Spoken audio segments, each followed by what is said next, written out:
What if everything we think we know about the past is just the tip of an iceberg hiding secrets far older and stranger than we've ever imagined? Picture this: massive stone pyramids built with precision that defies even modern engineering. Colossal drawings etched into deserts so vast they can only be seen from the sky, and artifacts so out of place they seem to belong to another time entirely. These aren't scenes from a fantasy novel. These are real, tangible mysteries left behind by ancient civilizations, puzzles carved in stone, hidden in ruins, and whispered in myths that have survived thousands of years. And despite all our technology and knowledge, we still can't fully explain them. Take the Great Pyramid of Giza, for example. Built over 4,500 years ago with 2.3 million stone blocks, each weighing as much as an elephant, it stands as a monument to impossible precision. How did a civilization without wheels or iron tools align it perfectly to the stars? Or consider the Nazca Lines in Peru, gigantic geoglyphs so enormous they're invisible from the ground, depicting animals, plants, and geometric shapes. Who made them, and why? Were they messages to the gods, landing strips for visitors from the stars, or something else entirely? These questions haunt historians, archaeologists, and curious minds alike because they challenge our understanding of human history itself. That's the thrill of ancient mysteries. They're not just forgotten stories. They're invitations to explore the limits of what we know. From the lost city of Atlantis to the eerie Antikythera Mechanism, a 2,000-year-old device often called the world's first computer. These enigmas span continents and centuries, connecting us to cultures that saw the world in ways we can barely comprehend. And today, we're diving deep into 50 of the most baffling, awe-inspiring riddles from ancient civilizations, each one a thread in the grand tapestry of human curiosity. Some might hold clues to forgotten technologies, others might rewrite history, but all of them share one thing in common: they refuse to give up their secrets easily. So if you're ready to question what you've been taught and venture into the unknown, let's begin this journey together, one mystery at a time.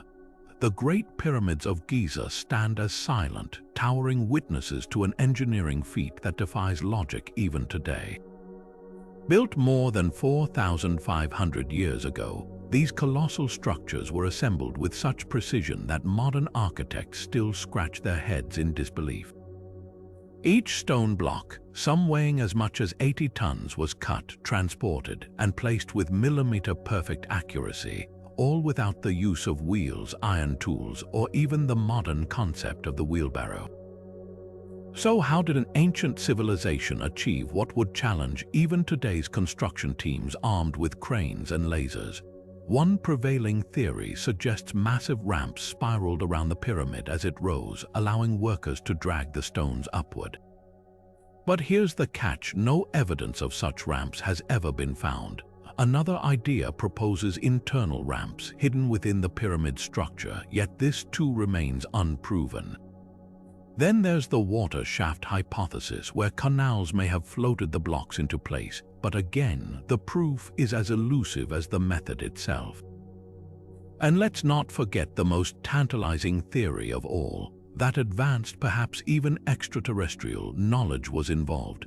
While it's a favorite in pop culture, mainstream scholars dismiss it for lack of concrete evidence. But the mysteries don't stop at construction. The pyramids align with astonishing accuracy to the cardinal points north, south, east, and west, with a margin of error so slight it rivals modern GPS. The Great Pyramid's base is leveled to within just 2 centimeters, despite spanning over 5 hectares. Even more baffling, its dimensions encode mathematical constants, like the ratio of its perimeter to its height, which mirrors the value of pi. Coincidence, or deliberate design by builders who understood advanced mathematics millennia before it was formally discovered? Then there's the celestial connection.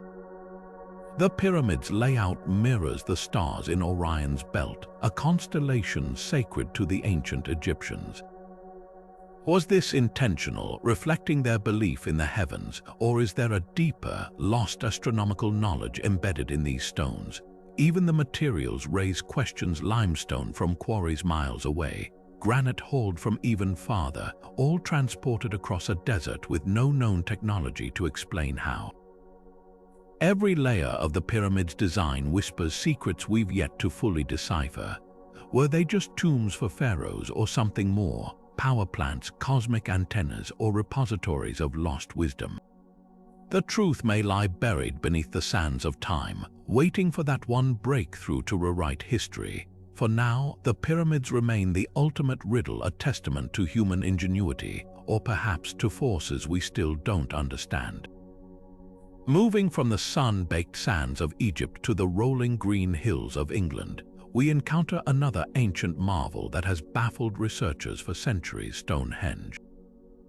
This iconic circle of towering stones, erected over 4,000 years ago, stands as a silent sentinel of the past, its true purpose lost to time. Unlike the pyramids, which at least have inscriptions and tombs to hint at their function, Stonehenge offers no such clues. Its massive stones, some weighing up to 50 tons, were dragged from quarries nearly 150 miles away, an unimaginable feat for a society without wheels or draft animals. So what drove these ancient people to undertake such a colossal project? One of the most widely accepted theories suggests Stonehenge served as a celestial calendar, meticulously aligned with the movements of the sun and moon. During the summer solstice, the rising sun perfectly aligns with the heel stone, casting its rays into the heart of the stone circle. This alignment is too precise to be accidental, hinting at a deep understanding of astronomy. Some researchers believe it was a sacred site for solstice celebrations, where people gathered to mark the changing seasons and honor the cycles of life. Others propose it was a place of healing, where the sick traveled in hopes of being cured by the stone's supposed mystical properties. Skeletons unearthed nearby show signs of severe injury and disease, lending some credence to this idea. Yet another theory paints Stonehenge as a burial ground. Excavations have uncovered human remains dating back to its earliest construction, suggesting it may have been a monument to the dead. But if so, why the astronomical alignments? Could it have been both a place where the living honored their ancestors under the watchful eye of the heavens? The mystery deepens when we consider the smaller blue stones, transported from even farther away in Wales. These stones, with their distinctive blue hue when wet, may have been chosen for their spiritual significance, adding another layer of ritual purpose to the site. Then there's the question of how they built it. Without metal tools or advanced machinery, how did Neolithic people shape, move, and erect these monstrous slabs? Some experiments suggest they might have used wooden sledges, ropes, and teams of laborers to drag the stones over log rollers. Others speculate they leveraged counterweights and pivots to raise them into place. But no single method has been proven, leaving us with more questions than answers. Perhaps the most intriguing aspect of Stonehenge is that it wasn't built all at once. Construction spanned centuries, with different generations adding to its design. This suggests its purpose evolved over time, adapting to the beliefs and needs of those who used it. Was it a temple, an observatory, a cemetery, or something else entirely? The truth might be a combination of all these ideas, or none of them. One thing is certain: Stonehenge wasn't just a random arrangement of rocks. It was a deliberate, awe-inspiring project that held profound meaning for its builders, and until we uncover more evidence, its secrets will remain as enigmatic as the silent stones themselves. High above the arid plains of southern Peru, etched into the desert floor like lines on a colossal sketchpad, the Nazca Lines stretch for miles in every direction. These massive geoglyphs, some as long as 1,000 feet, depict spiders, hummingbirds, monkeys, and geometric shapes so precise they seem to defy human hands. Created between 2,000 and 1,500 years ago by the Nazca culture, their sheer scale raises an immediate question: How could ancient people design and execute such intricate artwork without ever seeing it from above? Theories about their purpose are as varied as the figures themselves. Some researchers argue the lines formed a sacred landscape, meant to be walked as part of religious rituals, their paths guiding pilgrims toward spiritual encounters. Others propose an astronomical function, suggesting the lines align with solstices or constellations, acting as a giant celestial calendar. Then there's the more controversial idea that the Nazca people invented hot air balloons or kites to view their creations from the sky, though no evidence of such technology has ever been found. What's undeniable is the precision of their execution. Using simple tools and careful measurements, the Nazca removed the reddish surface pebbles to reveal lighter soil beneath, creating stark contrasts visible even today. They likely scaled up small designs using a grid system, but the accuracy over such vast distances is staggering. Even more baffling, the lines have survived for millennia thanks to the region's windless, rainless climate, as if the desert itself conspired to preserve them. Recent discoveries have only deepened the mystery. Drones and satellite imaging have uncovered hundreds of previously unknown geoglyphs, including humanoid figures and surreal, almost abstract patterns. Some of these newly found lines predate the Nazca culture, suggesting older civilizations may have started the tradition.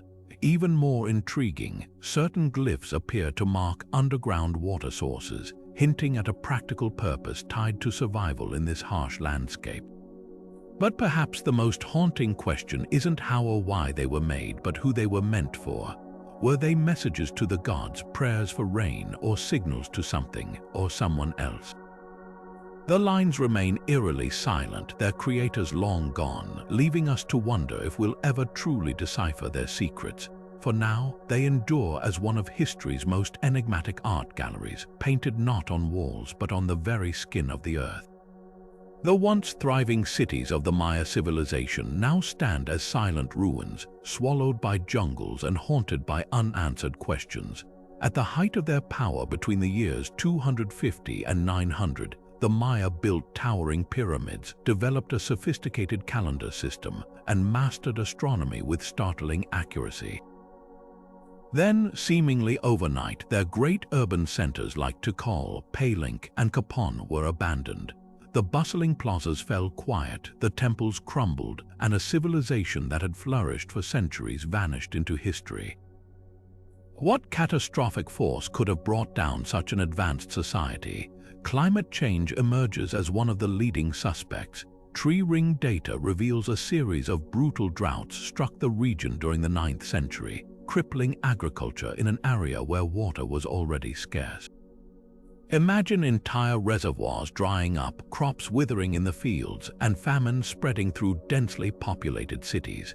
Some researchers argue this environmental collapse triggered a domino effect. Food shortages led to social unrest, which then eroded trust in rulers who couldn't deliver rain. But here's the twist: not all Maya cities fell at the same time. Some in the northern Yucatan Peninsula thrived for centuries longer, suggesting drought alone doesn't tell the full story.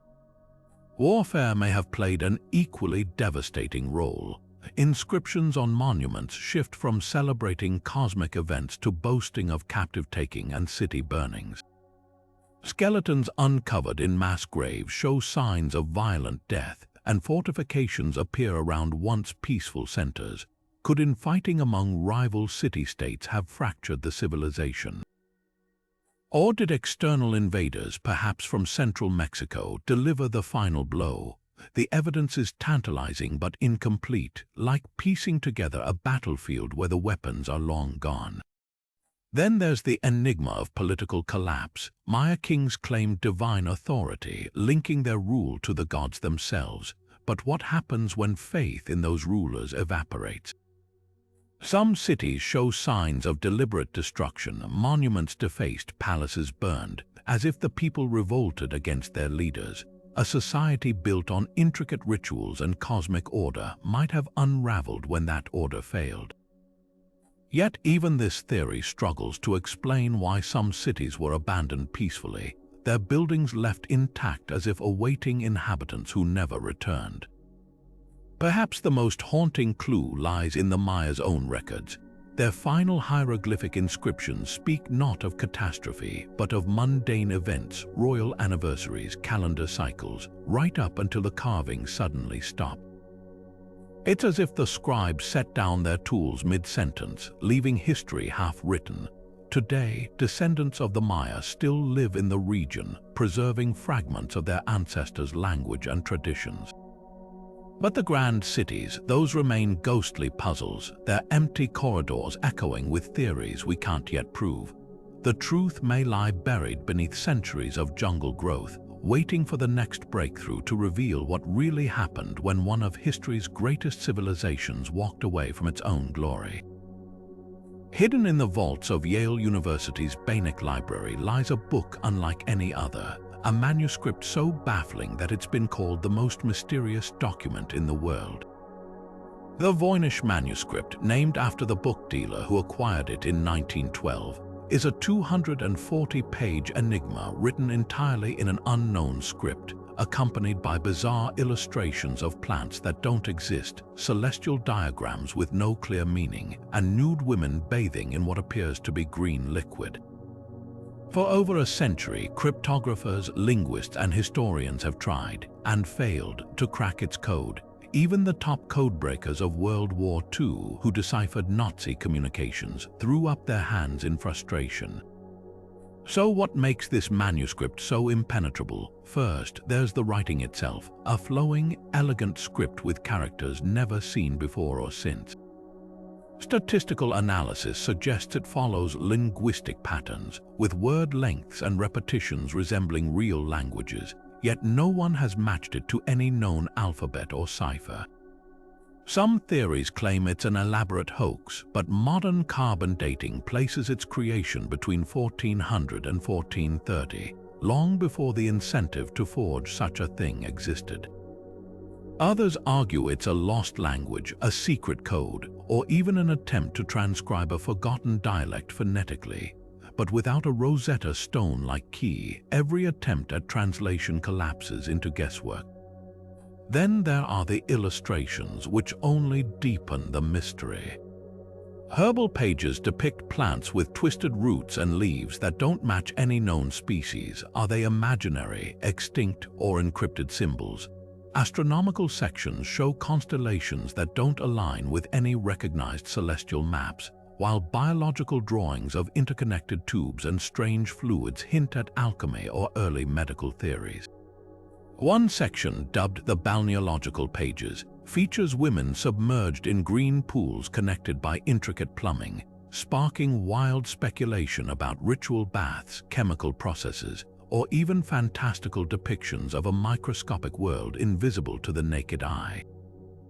Theories about its origin range from the plausible to the outlandish. Some scholars argue it was created by medieval scholars experimenting with cryptography, while others suggest it's the work of a lone genius or a madman, recording visions or dreams. More exotic ideas propose extraterrestrial influence or a relic from Atlantis, though these lack evidence. The most compelling lead points to 15th century Europe, possibly linked to alchemists or secretive religious sects. Yet even locating its birthplace doesn't explain its purpose. Was it a scientific notebook, a coded herbal, or an elaborate work of art meant to confuse and intrigue? Recent breakthroughs offer glimmers of hope. In 2019, an AI identified Hebrew as a possible language base, but translations remained fragmented. Another study suggested the text might be a form of Proto-Romance, a vernacular Latin derivative, but this too remains unverified. The manuscript's resistance to modern technology only adds to its allure. It's a puzzle that refuses to be solved, a whisper from the past that we can't quite hear. What makes the Voynich Manuscript so captivating isn't just its unreadable text or uncanny drawings. It's the possibility that somewhere in those pages lies knowledge lost to time, a forgotten science, a banned philosophy, or even a joke we'll never understand. Until someone cracks its code, it remains a ghost of history, haunting us with the tantalizing idea that some secrets, even after 600 years, aren't ready to be told. Buried beneath the waves off the coast of a tiny Greek island for over 2,000 years, an unassuming lump of corroded bronze would rewrite history when divers stumbled upon it in 1901. What they initially took for a piece of shipwreck debris turned out to be the Antikythera Mechanism, a device so shockingly advanced that it shouldn't have existed in its time. Often called the world's first analog computer, this intricate clockwork contraption predates similar technology by over a millennium. Its gears, dials, and inscriptions reveal a level of mechanical sophistication that historians once believed impossible for the ancient world. At first glance, the mechanism resembles a complex clock, but its purpose was far more celestial than terrestrial. Researchers painstakingly reconstructed its function using high-resolution X-rays and three-dimensional modeling, uncovering a system designed to predict astronomical events with pinpoint accuracy. It could track the movements of the sun and moon, forecast eclipses decades in advance, and even model the irregular orbits of known planets. This wasn't just a tool, it was a portable cosmos, a miniature universe of interlocking brass gears that mirrored the heavens themselves. The precision of its gear ratios, some involving prime numbers, suggests a deep understanding of mathematics and astronomy that rivals early modern science. What's truly baffling isn't just its complexity, but its isolation. No other devices like it have ever been found from antiquity. Writings from ancient Greece mention similar inventions. Cicero described a machine built by Archimedes that reproduced the motions of the heavens, but until the Antikythera Mechanism surfaced, historians dismissed these accounts as poetic exaggeration. Why was this technology lost? Was it a one-of-a-kind prototype destroyed along with its creator's knowledge? Or were there others, their brass gears melted down for coins or weapons over centuries? The lack of comparable artifacts suggests a terrifying possibility that advanced knowledge can vanish almost without a trace. The mechanism also challenges our assumptions about ancient technological progress. Its differential gear, a component essential to modern cars, didn't reappear in the historical record until the 16th century. How did its creators develop such innovation without the foundation of later mechanical advancements? Some speculate it emerged from the legendary workshops of Rhodes, where geniuses like Hipparchus, the father of trigonometry, may have collaborated with craftsmen. Others wonder if it was inspired by even older, now vanished technologies from Babylon or Egypt. Perhaps the most haunting question isn't how it worked, but why we found nothing else like it. Was the Antikythera Mechanism a lone masterpiece or a glimpse into a lost world of ancient engineering? Its very existence whispers of forgotten workshops where other marvels might have been built, only to be swallowed by time. Today, it sits in a museum in Athens, a ghost of ingenuity that defies our linear view of history, proof that the past might have been far more brilliant than we ever imagined. No ancient mystery has captured imaginations quite like the lost city of Atlantis. First described by the Greek philosopher Plato around 360 BC, this legendary island kingdom was said to be an advanced naval power that conquered much of Europe and Africa before vanishing in a single day and night beneath the waves. But here's what makes Plato's account so intriguing. He presents Atlantis not as myth, but as historical fact, a real civilization destroyed 9,000 years before his time. This tiny detail has fueled debates for centuries. Was Atlantis a cautionary tale about the dangers of hubris, or could it have been based on a real place swallowed by the sea? Plato's descriptions paint a vivid picture: a circular city with concentric rings of water and land, thriving on an island larger than Libya and Asia combined. Its rulers, descended from the sea god Poseidon, built grand palaces and temples adorned with exotic metals. Advanced engineering allowed them to create hot and cold springs, massive docks, and even a mysterious energy source called orichalcum. Then, after a failed invasion of Athens, the gods punished Atlantis with earthquakes and floods, sinking it into the ocean forever. But this raises critical questions. If Atlantis was so powerful, why do no other ancient texts mention it? And how could Plato have known about a civilization that supposedly vanished millennia before even the pyramids were built? Modern researchers have proposed countless theories, with some locations standing out. The volcanic island of Santorini, devastated by a cataclysmic eruption around 1600 BC, matches key elements of Plato's story. The Minoan civilization there had advanced architecture and plumbing, only to be wiped out suddenly when the island exploded. The resulting tsunami would have been catastrophic, possibly inspiring tales of a drowned kingdom. Yet Santorini is far smaller than Plato's description, and its destruction occurred much later than his timeline. Another candidate emerges near the Azores, a chain of islands in the Atlantic Ocean.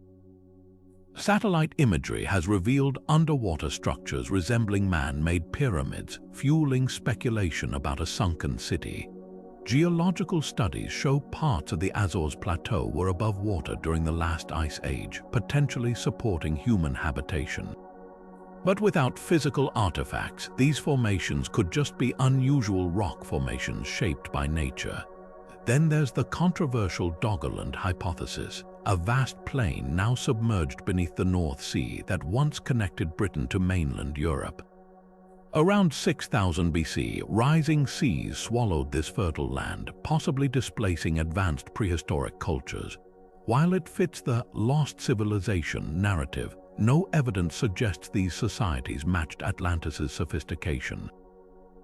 Perhaps the most fascinating theory comes from outside traditional archaeology. Some scientists propose Atlantis wasn't a physical place at all, but a cultural memory of multiple catastrophic events. Tsunamis, volcanic eruptions, or even comet impacts blurred together over generations. Our ancestors may have passed down stories of great cities falling, merging them into one legendary kingdom. The search for Atlantis continues, not just in oceans but in human psychology. Whether it was real or not, its enduring appeal reveals something profound: our fascination with civilizations that rise, flourish, and vanish without a trace. Every new underwater discovery, every reinterpretation of ancient texts brings us closer to answering the question: was Atlantis a warning, a memory, or a mystery still waiting to be solved? Among the dusty shelves of Baghdad's National Museum of Iraq sits an object that shouldn't exist: a small clay jar roughly the size of a fist with a copper cylinder and an iron rod inside. Discovered in 1936 near the ancient city of Ctesiphon, this unassuming artifact, dated between 200 BC and 200 AD, has sparked one of archaeology's most heated debates. When filled with an acidic liquid like vinegar or wine, it produces a measurable electric current. In other words, it functions as a battery, a device predating the modern version by nearly 2,000 years. How could such technology have existed in the ancient world, and why does it vanish from the historical record until the 18th century?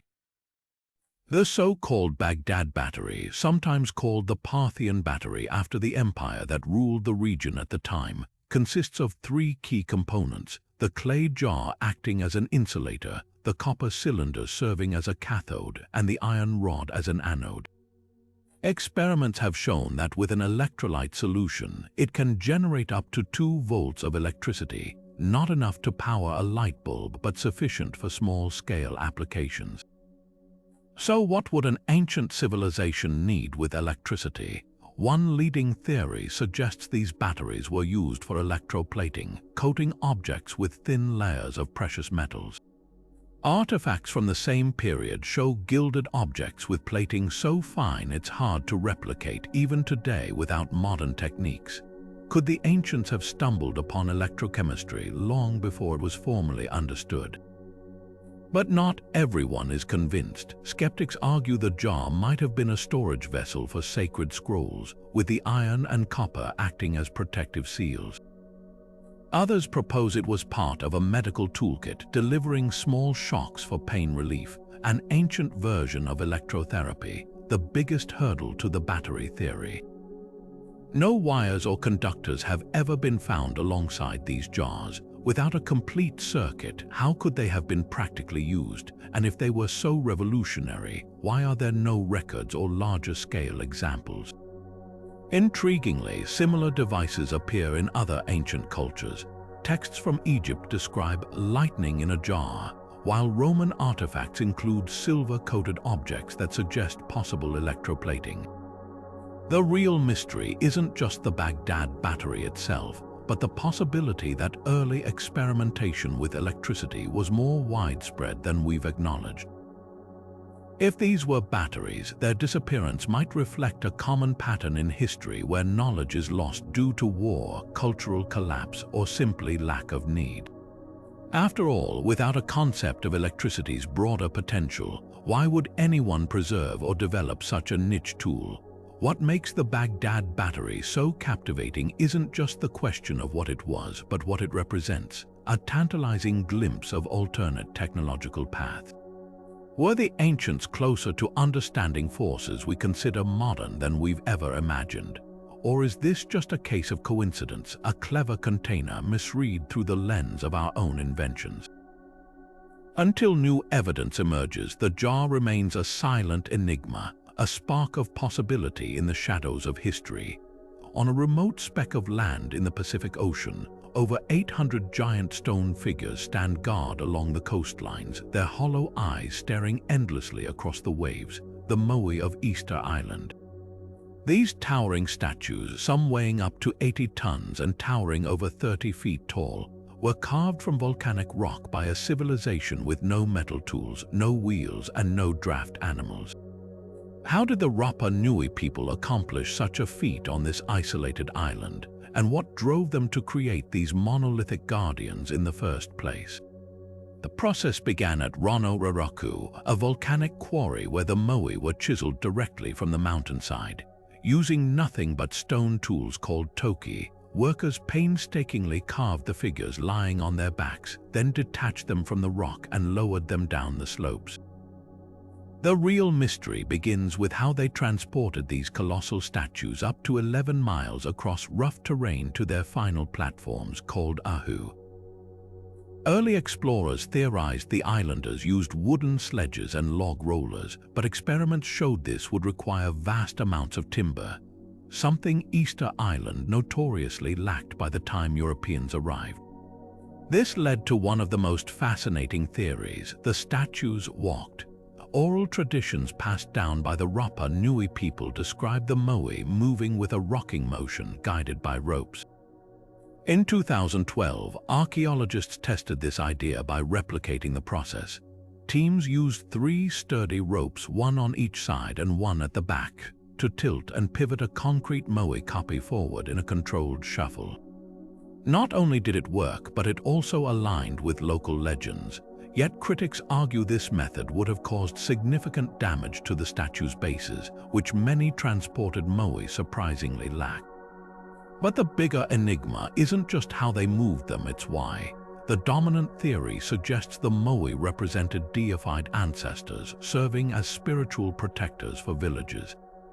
Their placement along the coast, facing inland rather than outward, supports this idea. They were guardians watching over the living, not sentinels scanning the sea. Some statues even had coral eyes inserted during ceremonies, activating their power.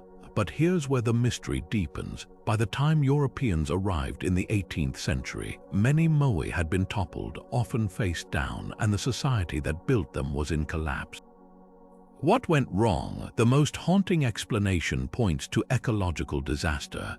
Pollen studies reveal Easter Island was once covered in lush palm forests, but by the time the last Moai were erected, the trees had vanished, likely cleared for agriculture, construction, and statue transport.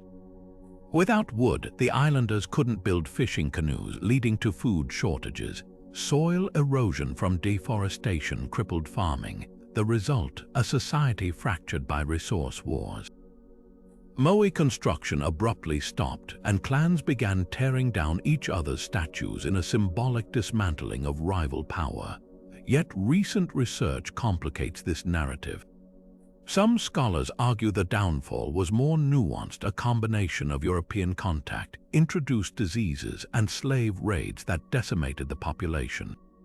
Others point to evidence of ingenious adaptation, like rock gardens used to grow crops in nutrient-poor soil.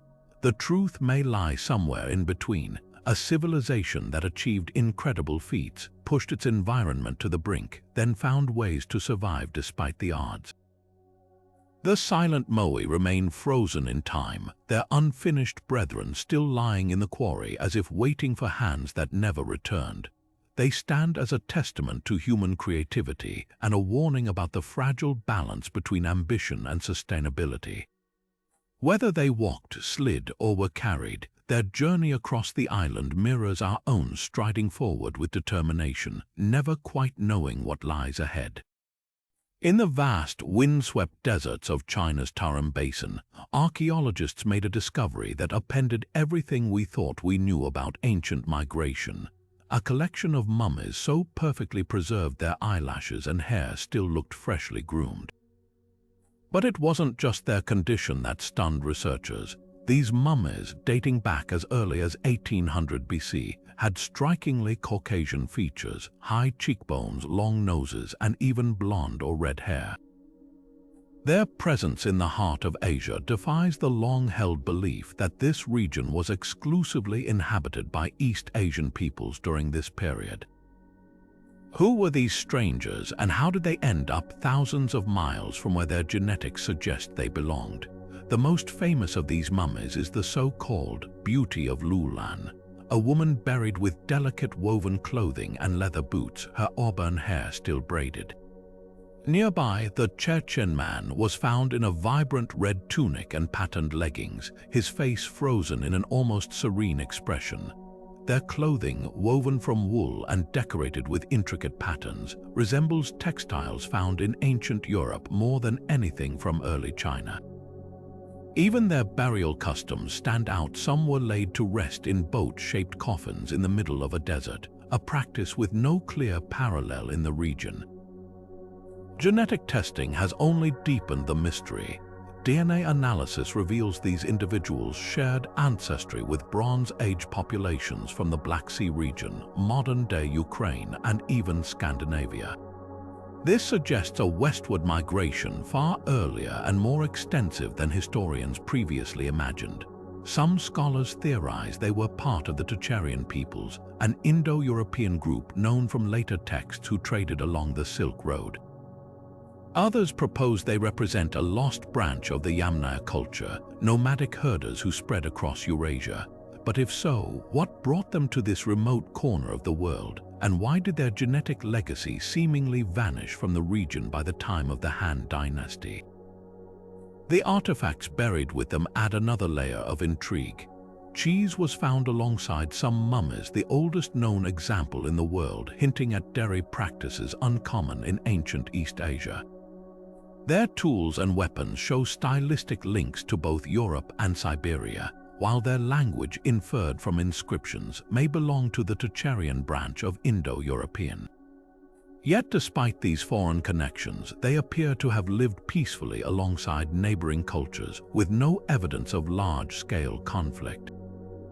Perhaps the most haunting question isn't where they came from, but what happened to them. By the time written records begin in the region, their distinct culture had disappeared, absorbed or displaced by later migrations. Did they assimilate, or were they wiped out by climate shifts as the Tarim Basin grew more arid? Their mummies remain frozen in time, silent witnesses to a forgotten chapter of human movement, one that challenges our neat divisions between East and West. In their perfectly preserved faces, we see a reflection of how interconnected the ancient world truly was, long before the Silk Road officially opened. Their story isn't just about bones and fabric, it's about rewriting the map of human history itself.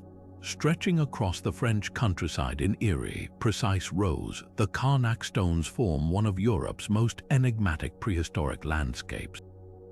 Over 3,000 massive megaliths stand like a ghostly army, some towering over 20 feet tall, others worn smooth by millennia of wind and rain. Arranged in parallel lines that span nearly 2 miles, these stones have guarded their secrets since their erection around 4,500 BC, long before Stonehenge or the Pyramids. What drove Neolithic people to haul and position these colossal rocks with such geometric precision? And what message were they trying to send across the ages? The scale of the Karnak alignments defies simple explanation.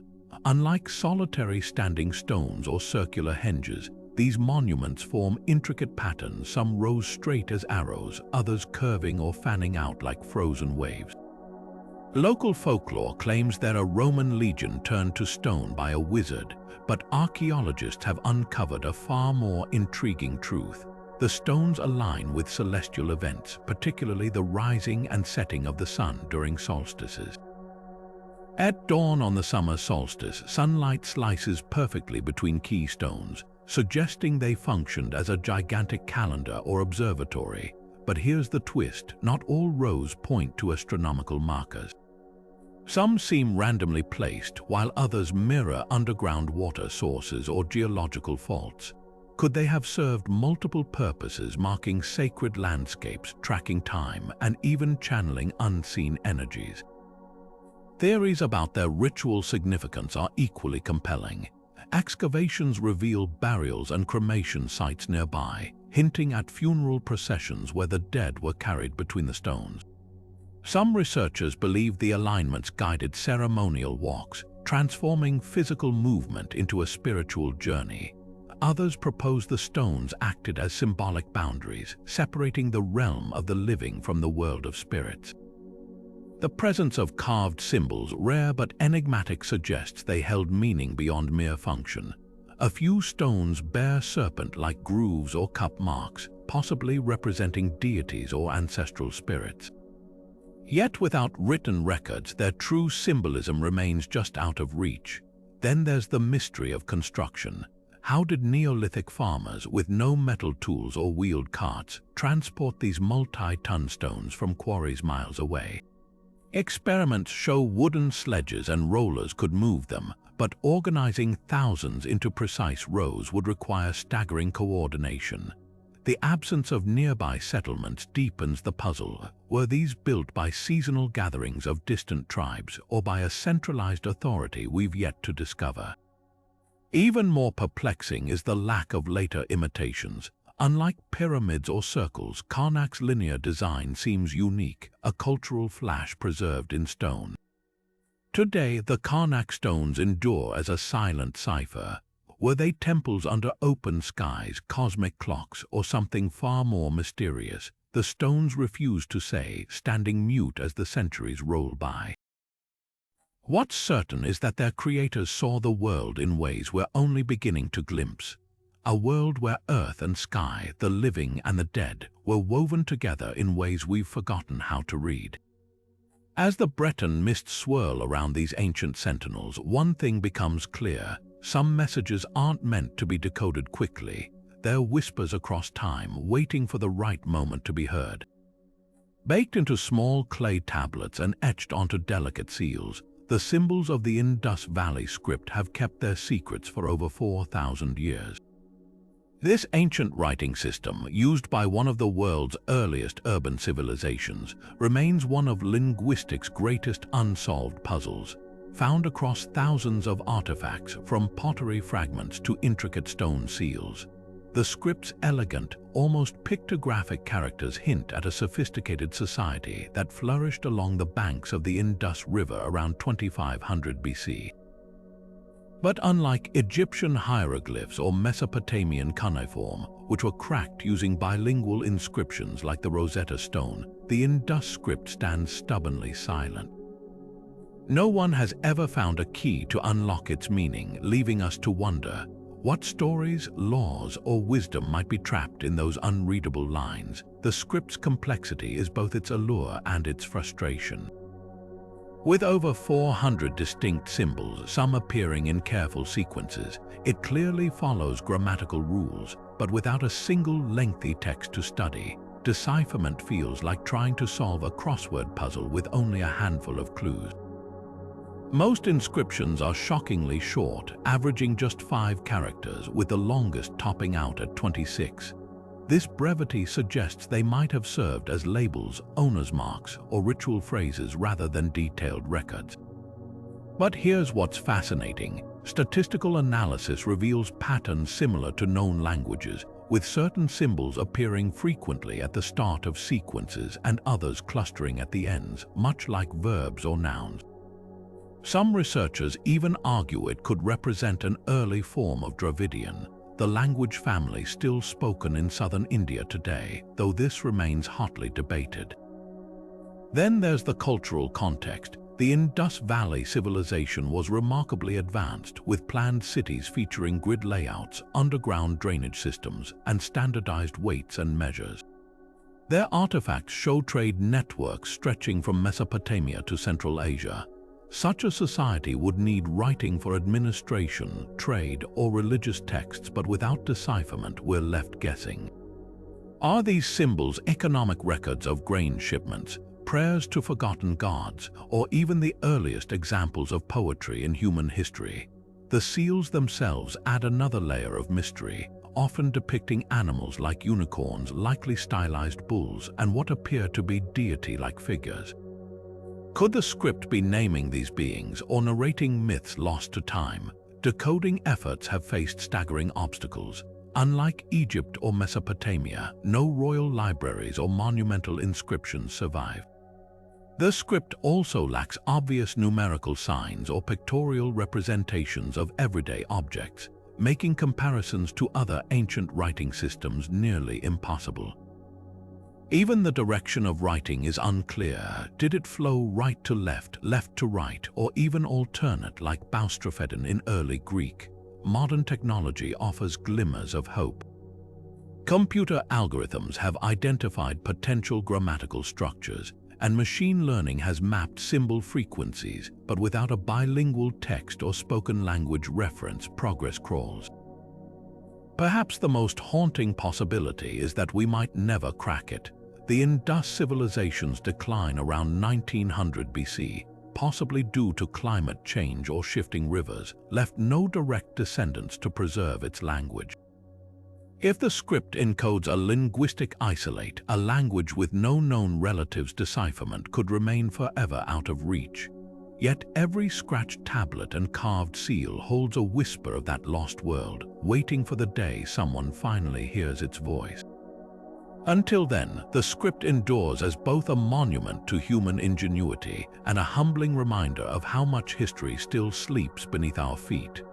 High in the Andes Mountains, overlooking the ancient Inca capital of Cusco, the fortress of Sacsayhuaman stands as a jaw-dropping testament to engineering mastery. Its massive stone walls, composed of boulders weighing up to 200 tons, fit together so precisely that not even a razor blade can slide between them, all without a single drop of mortar. The precision of these zigzagging walls, with their interlocking blocks resembling a giant stone puzzle, defies logic. How did a civilization without iron tools, the wheel, or even a written language achieve such flawless masonry? The construction techniques remain hotly debated. One theory suggests the Inca softened the stone with an unknown plant-based solvent, allowing them to mold the rock like clay before it hardened. Others propose they used sand, water, and relentless friction to grind each block into its perfect neighbor over years of painstaking labor. But the most compelling clue comes from nearby quarries, where unfinished stones bear peculiar knobs and grooves, evidence that masons may have shaped them by trial and error, slowly adjusting each block until it clicked into place like a three-dimensional jigsaw piece. Imagine teams of workers chanting in unison as they hoisted these megaliths with ropes and ramps, guided by an intuitive understanding of geometry we'd need computers to replicate today. Then there's the mystery of transportation. Some stones were hauled from quarries over 20 miles away across rugged mountain terrain. Without beasts of burden or wheeled carts, the Inca likely used log rollers and sheer manpower, possibly tens of thousands of laborers coordinating through an intricate system of knots called quippers. Yet even this explanation feels incomplete. The largest stones would have required unimaginable force to move uphill, leading some to speculate about lost technologies or vibrational techniques that made the boulders momentarily lighter. Purpose adds another layer of intrigue. While Spanish chroniclers called Sacsayhuaman a fortress, its layout suggests something grander. The zigzag walls mirror the lightning bolt, a sacred symbol of the Inca sky god Illapa. Astronomical alignments hint at ceremonial functions, with certain walls framing the summer solstice sunrise, and beneath the visible structure lies an extensive network of tunnels, possibly linking it to other sacred sites in a subterranean ritual map. The stones themselves whisper secrets. Some bear unusual drill marks and smooth, almost machined surfaces that seem too precise for bronze tools. A few display vitrification, a glass-like sheen that suggests exposure to extreme heat, fueling speculation about forgotten high-temperature techniques or even ancient energy devices. Whether it was a military stronghold, a temple to the cosmos, or something beyond our current understanding, Sacsayhuaman's walls endure as a silent challenge. They ask us to reconsider what ancient civilizations were truly capable of, and what knowledge might have vanished when the conquistadors arrived. Buried in the dusty archives of Istanbul's Topkapi Palace lies a map that shouldn't exist. The Piri Reis Map, drawn in 1513 by an Ottoman admiral and cartographer. At first glance, it appears to be just another early navigational chart, blending known coastlines of Europe and Africa with the newly discovered Americas. But look closer and you'll spot something impossible: the outline of Antarctica, a continent that wouldn't be officially discovered for another 300 years. And not just Antarctica as we know it today, Antarctica without its ice cap, depicting terrain that's been buried under miles of glaciers for at least 6,000 years. How could a 16th century mapmaker have known what lay beneath the frozen wasteland at the bottom of the world? The map's creator, Piri Reis, claimed to have compiled it from older source maps, including some dating back to the time of Alexander the Great. He even referenced a mysterious map used by Christopher Columbus, now lost to history. This admission raises a tantalizing possibility that ancient civilizations possessed knowledge of geography far beyond what historians have credited them with. The map's depiction of Antarctica's Queen Maud Land coastline matches modern seismic surveys with eerie precision, showing bays and mountain ranges that are now hidden under ice. Skeptics argue these similarities are coincidental or that Piri Reis was simply guessing, but the level of detail is hard to dismiss. Critics point out that the map also contains glaring inaccuracies, like distorted distances between continents and missing landmasses. Some suggest the Antarctica section might actually be a misdrawn South America, though this doesn't explain why the coastline aligns so well with subglacial topography. Others propose that Piri Reis pieced together fragments from different eras, creating a composite that accidentally preserved fragments of lost knowledge. The most controversial theory, that an advanced pre-glacial civilization, perhaps the legendary Atlantis, mapped the continent before the ice engulfed it, and their work somehow survived long enough to influence Renaissance cartographers. The implications are staggering. If the Piri Reis map genuinely shows Antarctica ice-free, it would mean someone mapped it before the last ice age, thousands of years before the earliest known civilizations. This would rewrite not just the history of exploration, but humanity's entire timeline. Could there have been seafaring cultures with technology and knowledge that vanished without a trace? The map offers no easy answers, only whispers of a forgotten past. Today, the debate rages on, with each new analysis fueling more questions than answers. Whether it's a miraculous preservation of ancient wisdom or an elaborate coincidence, the Piri Reis map remains one of cartography's greatest enigmas, a parchment ghost that refuses to be ignored. It challenges us to reconsider what we think we know about history and just how much might still be waiting undiscovered beneath the ice of time. Deep beneath the rolling hills of Zhejiang province in China, a labyrinth of colossal man-made caves lies hidden, carved with such precision and scale that they defy explanation. The Longyu Caves, discovered in 1992 by a curious villager draining a local pond, stretch across 30,000 square meters, with some chambers reaching heights of nearly 100 feet.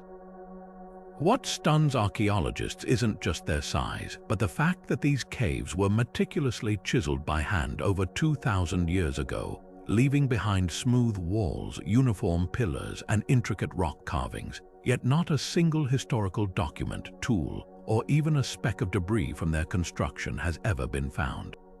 How could an ancient civilization undertake such a massive project without leaving a trace? The engineering alone baffles experts. Each of the 36 caves follows a near-identical design: stepped ceilings, precisely angled walls, and support pillars distributed at mathematically regular intervals. The walls bear uniform chisel marks, suggesting a coordinated effort involving hundreds, if not thousands, of workers. But here's what's truly inexplicable. The caves were dug into sedimentary rock so soft it would have required constant reinforcement during construction. Yet there's no evidence of scaffolding, internal supports, or even the torches needed to light such a vast underground space. The lack of soot on the ceilings rules out fire-based lighting, raising the eerie question: how did they see what they were doing? Purpose is another enigma. Unlike other ancient caves used for tombs, storage, or religious rites, the Longyu caves show no signs of habitation or ritual use. No artifacts, no inscriptions, no bones, just empty, echoing chambers. Some researchers speculate they were mining pits, but the absence of tool marks or mineral veins contradicts this. Others propose they served as secret military bunkers, yet their open design and lack of defensive features make this unlikely. The most compelling theory ties them to the lost kingdom of Dongwu, mentioned briefly in ancient texts, but without written records, the connection remains speculative. Then there's the mystery of the carvings. Certain walls feature strange symbols resembling birds and horses, while others display wave-like patterns that some believe mirror the constellation Orion. Could these caves have been an astronomical observatory or a sacred space aligned with the stars? The precision of their layout fuels theories about advanced geometric knowledge, possibly linked to older, forgotten technologies. Perhaps the most unsettling detail is the acoustics. The caves amplify sound in peculiar ways, with certain spots producing resonant frequencies that humming or drumming. Was this intentional, designed for rituals or communication, or just an accidental byproduct of their construction? Today, the Longyu Caves remain a silent testament to a forgotten chapter of human ingenuity.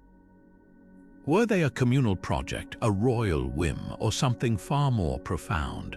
Without tools, debris, or records, their creators have vanished into history, leaving behind only these gaping hollows in the earth, a riddle carved in stone, waiting for an answer that may never come.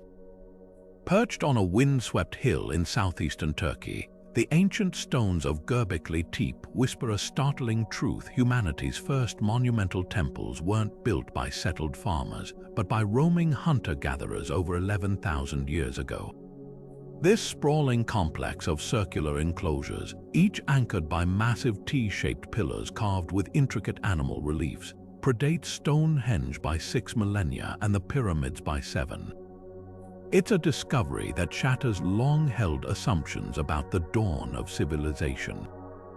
How could nomadic peoples living long before the invention of agriculture or permanent settlements have quarried, transported, and erected 20-ton limestone pillars with nothing but stone tools? And why, after centuries of use, was this sacred site meticulously buried under thousands of tons of earth, as if purposefully preserved for future generations? The craftsmanship alone defies logic. The pillars, some standing 16 feet tall, were hauled from quarries hundreds of yards away without the use of wheels or domesticated animals. Their surfaces are adorned with bas-reliefs of foxes, scorpions, and vultures, images so precise they suggest specialized artisans, not makeshift bands of foragers. Even more baffling is the layout. Geophysical surveys reveal at least 20 circular structures hidden beneath the soil, arranged in a deliberate pattern that seems to mirror celestial constellations. Some researchers argue the carvings aren't mere decorations but a symbolic language, possibly recording cometary impacts or astronomical events. The sophistication is so advanced it forces us to reconsider what hunter-gatherers were truly capable of, or whether our definitions of primitive need rewriting.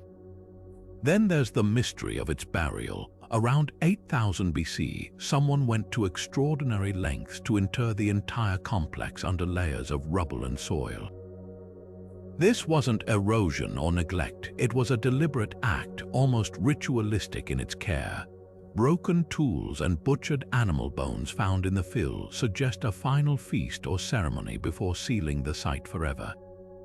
Theories abound. Was it a sacred retirement hiding the temple from invading cultures?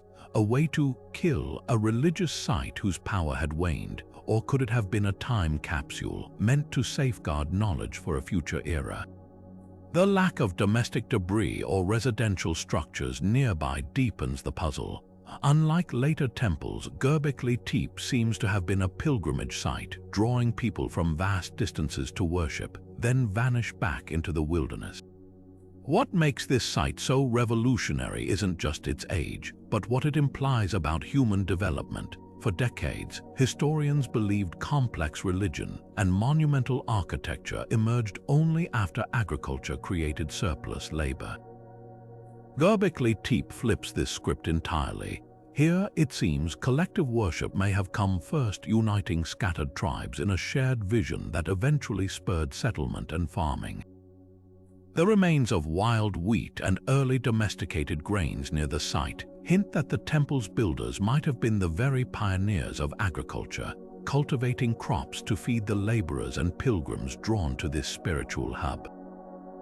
As excavations continue, each layer of soil reveals more questions than answers. Why do later layers show cruder craftsmanship than the earliest ones, as if knowledge was lost over time? Who were the people that returned century after century to expand and then bury their greatest work? The stones offer no written clues, only silent testimony to a forgotten chapter of human ingenuity. Gobekli Tepe doesn't just push back the timeline of civilization, it suggests an alternate origin story, one where spirituality, not survival, first brought us together to achieve the impossible. And somewhere beneath those buried pillars, the truth still waits. Carved into the walls of the ancient temple of Hathor at Dendera lies a relief that has ignited one of Egyptology's most heated debates. Known as the Dendera Light, this intricate carving appears to depict a massive, elongated bulb-like object with a coiled serpent inside, supported by a pillar and connected by wires to what some claim resembles a power box. To modern eyes, it looks eerily similar to an electric light, an interpretation that has fueled theories about lost ancient technology. But is this really evidence of electricity in ancient Egypt, or are we projecting our own inventions onto the past? Mainstream Egyptologists offer a far more grounded explanation. They identify the relief as a symbolic representation of a lotus flower cradling a snake, tied to the myth of the sun god Ra emerging from a primordial lotus each dawn. The filament is interpreted as the serpent god Harsomptus, a solar deity associated with rebirth, while the cables are likely ceremonial ropes or jed pillars, symbols of stability.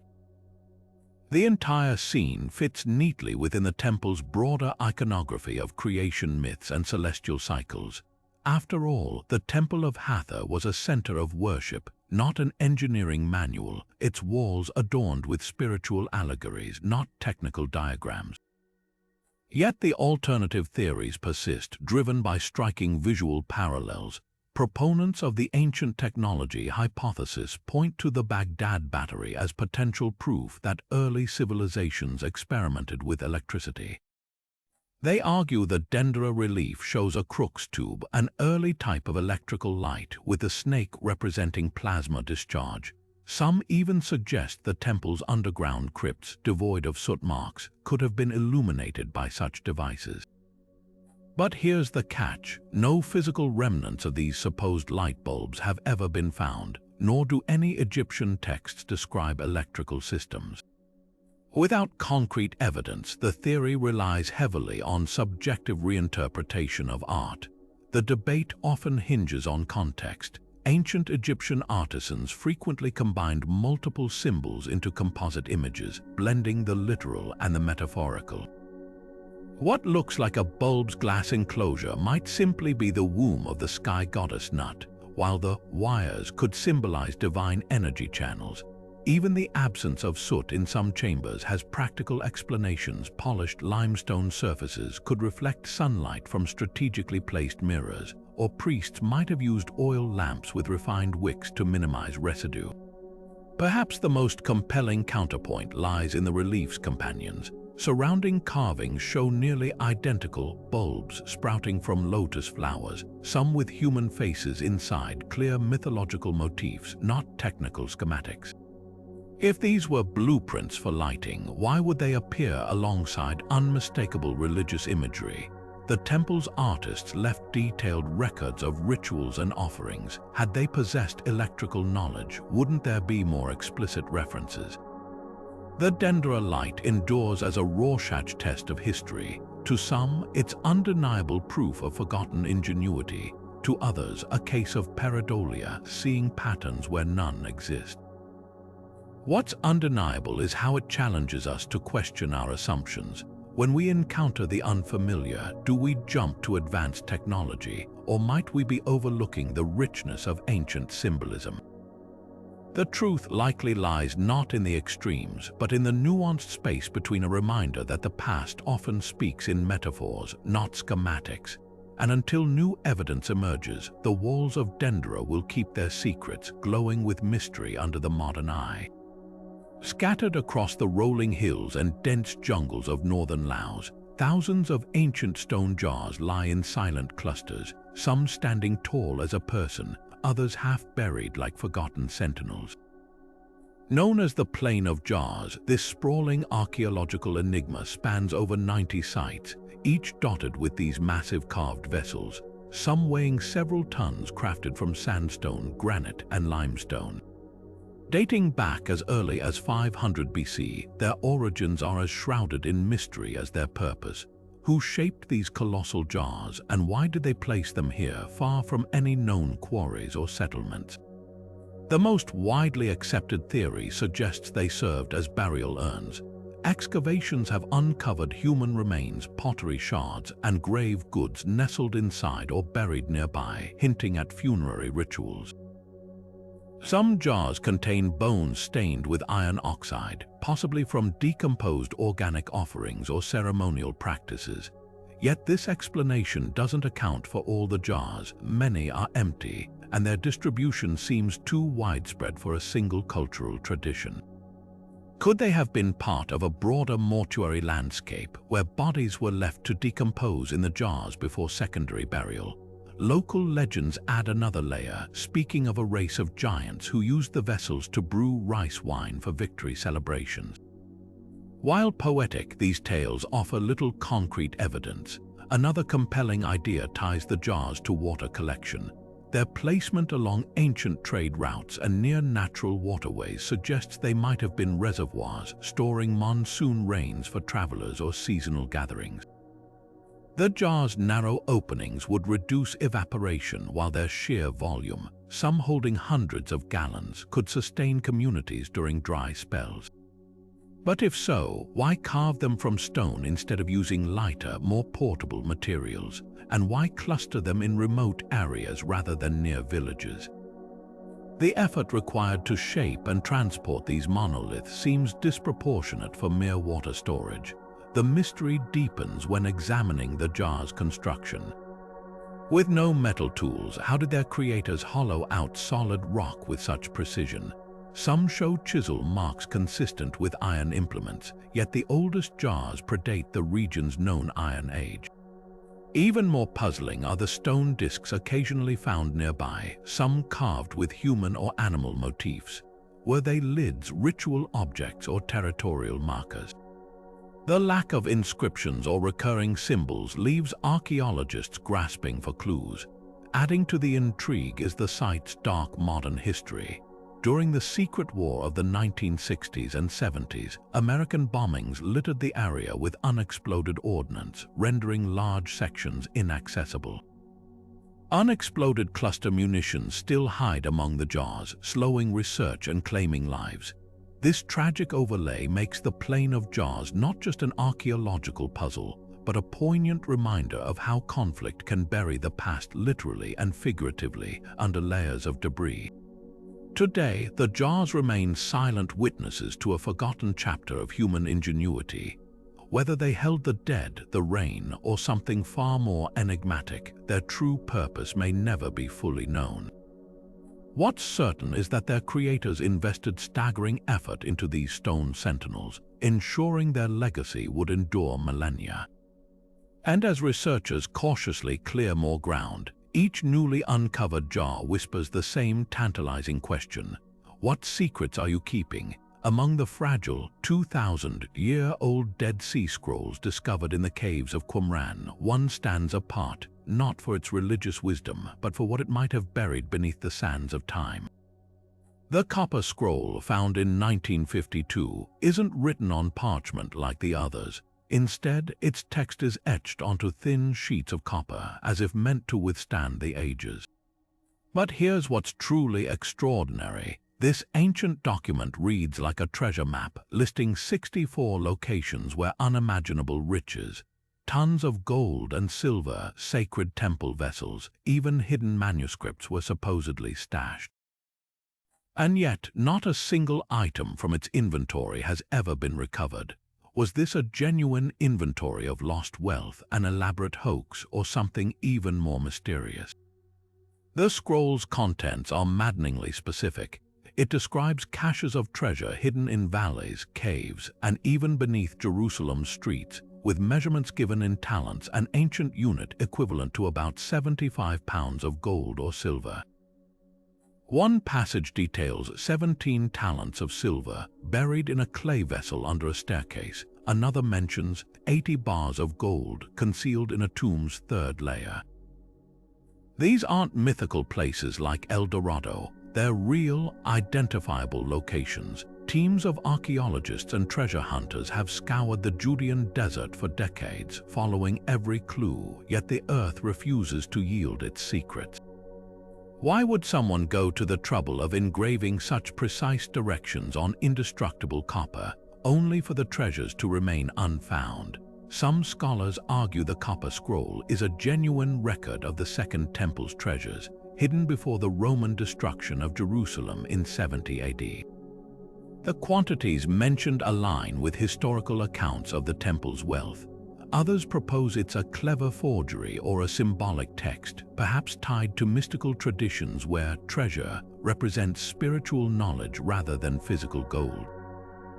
Then there's the unsettling possibility that the treasures were found long ago, plundered by Romans, Bedouins, or medieval crusaders, leaving the scroll as a ghostly echo of riches that vanished centuries before its rediscovery. The scroll's language adds another layer of intrigue. Unlike the other Dead Sea Scrolls written in elegant Hebrew, the copper scroll's text is choppy, almost cryptic, with odd grammatical errors and a mix of Hebrew and Greek letters. Was this coded to confuse outsiders, or does it reflect the dialect of a secretive group? Some researchers suggest the Essenes, the ascetic community linked to Qumran, might have safeguarded the treasures during turbulent times. Others believe it points to rebel factions during the Jewish revolts, stashing weapons and wealth for future battles. Modern technology has only deepened the enigma. Ground-penetrating radar and satellite imaging have identified anomalies in some of the described locations, but excavations turn up empty. Could the treasures lie deeper than we've dug, or were the directions deliberately misleading to thwart thieves? The copper scroll refuses to give up its secrets, standing as both a promise and a taunt, an ancient puzzle daring us to keep searching. Whether its riches are real or symbolic, one thing is certain: the allure of lost treasure is a story humanity can't resist, and this tarnished metal scroll remains its most tantalizing chapter. Beneath the crystal-clear waters off the coast of Yonaguni, Japan, lies a structure so startling it could rewrite the history of human civilization. Discovered by dive tour operator Kihachiro Aratake in 1986, the Yonaguni Monument is a massive, terraced formation rising from the ocean floor, its sharp angles and flat surfaces seeming almost too precise to be nature's handiwork. Stretching nearly 150 feet long and 80 feet wide, with steps, platforms, and what appear to be carved pillars, this submerged enigma has sparked fierce debate. Is it the crumbling remnant of an ancient city swallowed by the sea, or just an incredibly convincing trick of geology? Proponents of the man-made theory point to the monument's uncanny symmetry. The structure's right angles and parallel walls look like the ruins of a ceremonial complex, possibly built by a prehistoric culture when sea levels were lower. Some researchers compare its terraces to those of sacred sites like Peru's Sacsayhuaman or Egypt's pyramids, suggesting a shared architectural language. Marine archaeologists have identified what they claim are tool marks and carvings, including a formation resembling a human face and another that mimics a turtle, symbols common in Pacific cultures. Even more compelling, nearby underwater roads and smaller structures that seem to form a larger, planned complex. If human hands shaped Yonaguni, it would imply a sophisticated society thrived here over 10,000 years ago, long before mainstream history accounts for such advanced building in the region. Skeptics, however, argue that nature is more than capable of creating such illusions. The area sits in an earthquake-prone zone where seismic activity could fracture sandstone into geometric blocks. Ocean currents and erosion might then polish these surfaces into flat plains and steps. Geologists note that the rock formation is part of a larger natural stratum, with similar patterns found above water elsewhere in the world. The carvings could be the result of coral growth or marine life etching the stone, while the human face might simply be pareidolia, our brains assigning meaning to random shapes. Even the apparent roads could be natural troughs carved by ancient rivers when the area was above sea level. One of the most intriguing twists comes from sea level research. During the last ice age, Yonaguni was part of a land bridge connecting Japan to Taiwan. If humans did build the monument, they would have done so when this area was dry land, placing its construction at least 12,000 years ago, a time when mainstream archaeology insists humans were nomadic hunter-gatherers. Could Yonaguni be evidence of a lost civilization, like a Pacific counterpart to Atlantis? Some researchers speculate it might link to the legendary Jaman culture, known for its advanced pottery but not typically credited with monumental architecture.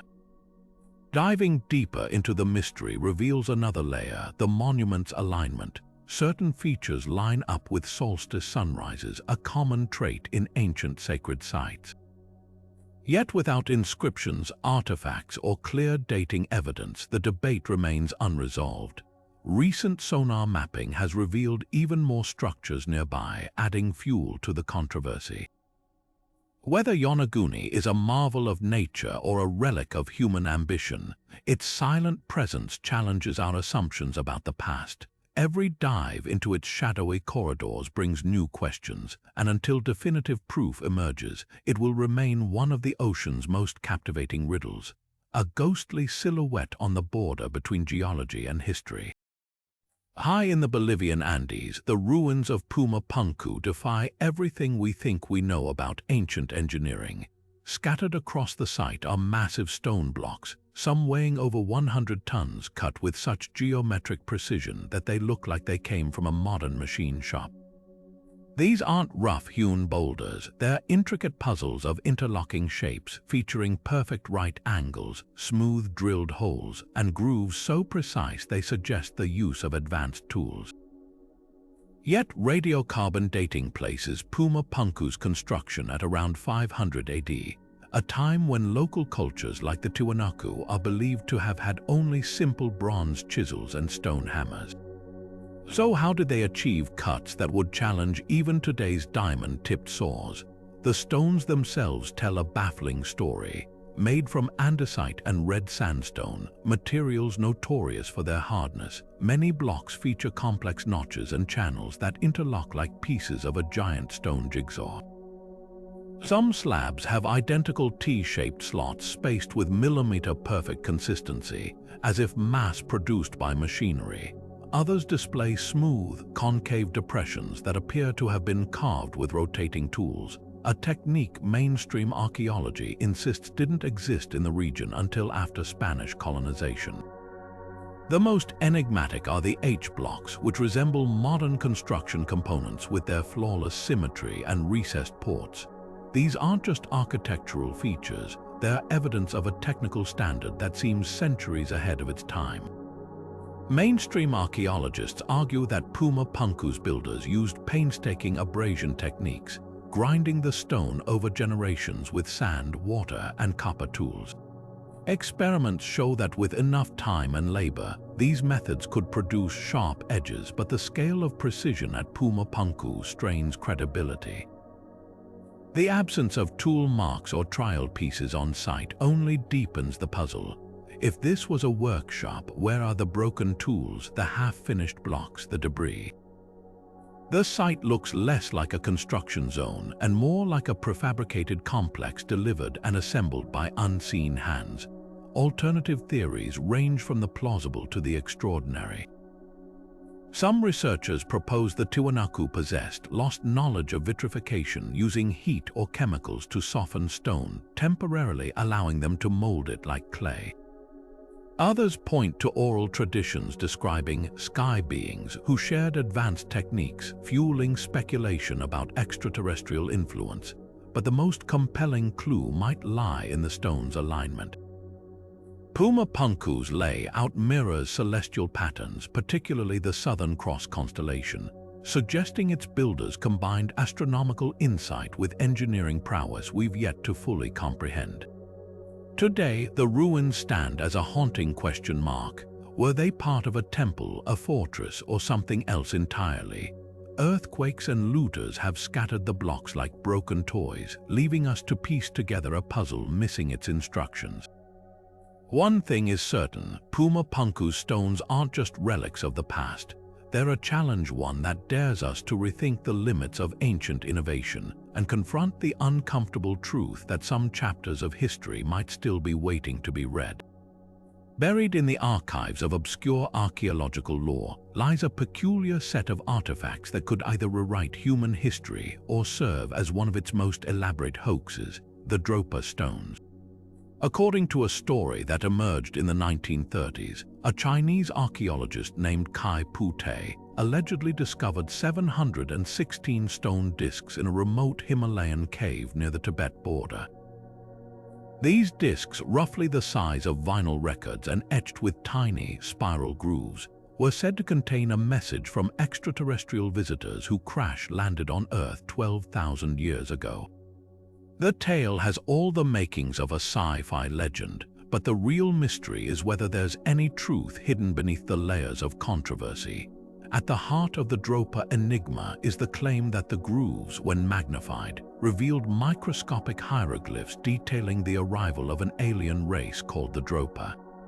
Stranded on Earth after their spacecraft malfunctioned, these beings supposedly integrated with local tribes, their story preserved in the stones. Some versions of the legend even describe the discovery of small, skeletal remains in the cave with oversized skulls, immediately fueling speculation about extraterrestrial visitors. But here's where skepticism takes over. No credible photographs or scientific reports of the discs have ever surfaced, and the original archaeologist Kai Pu-Te remains a shadowy figure with no verifiable academic record.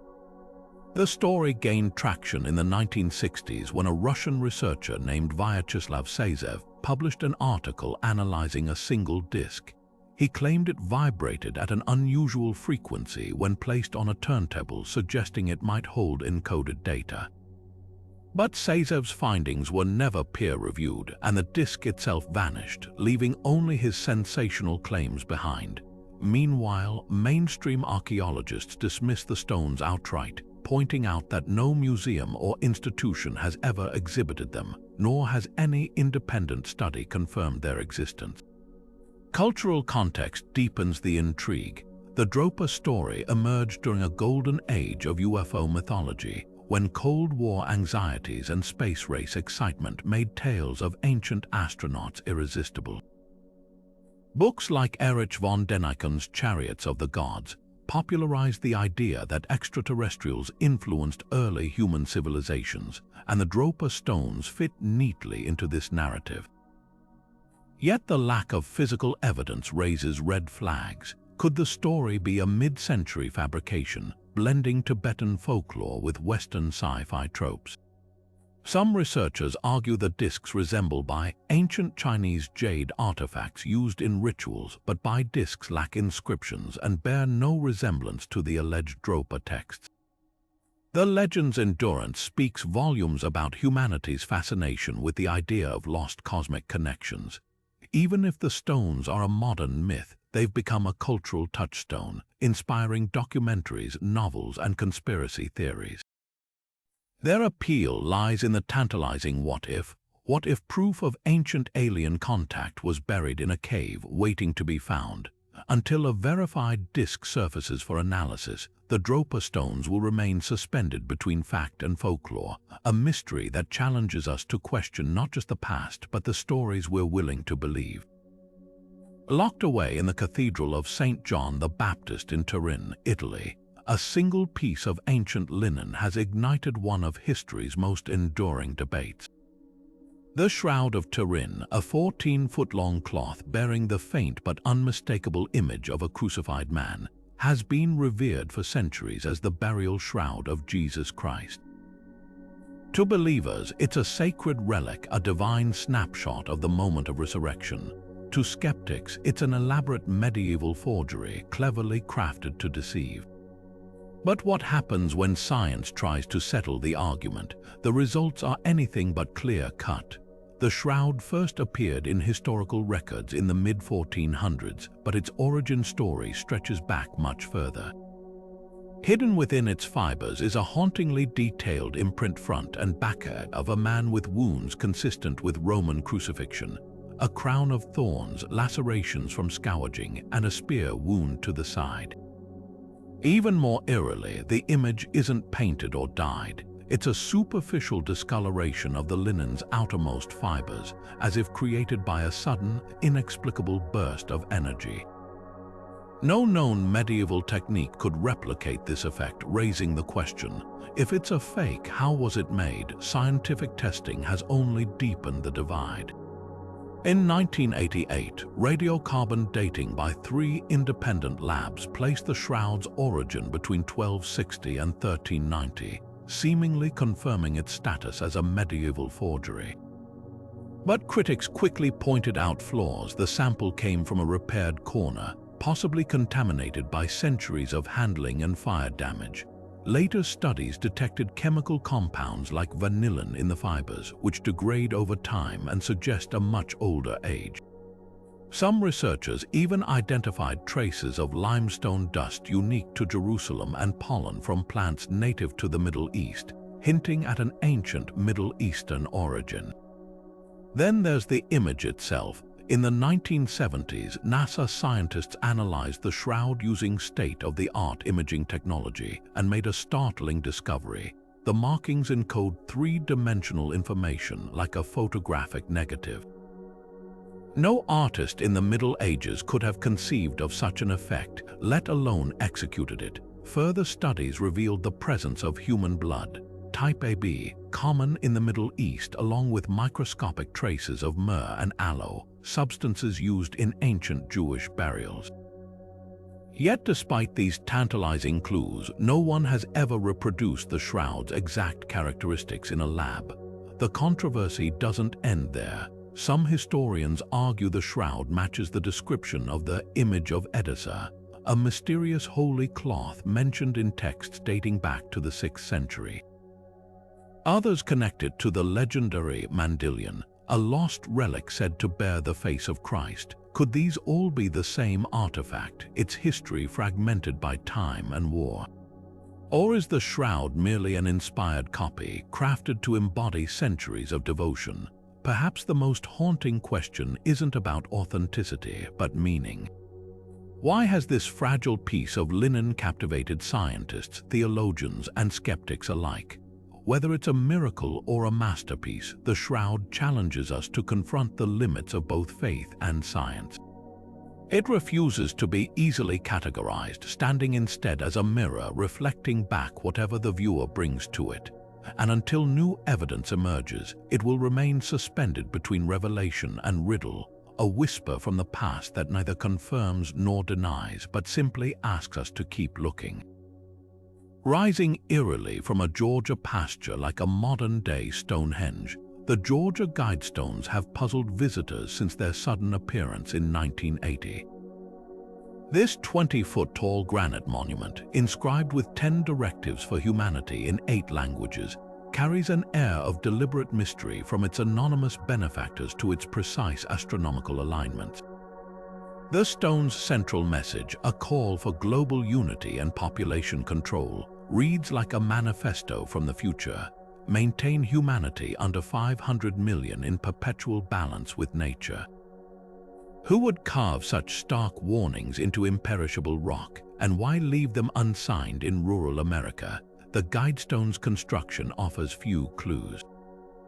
In 1979, a man using the pseudonym Robert C.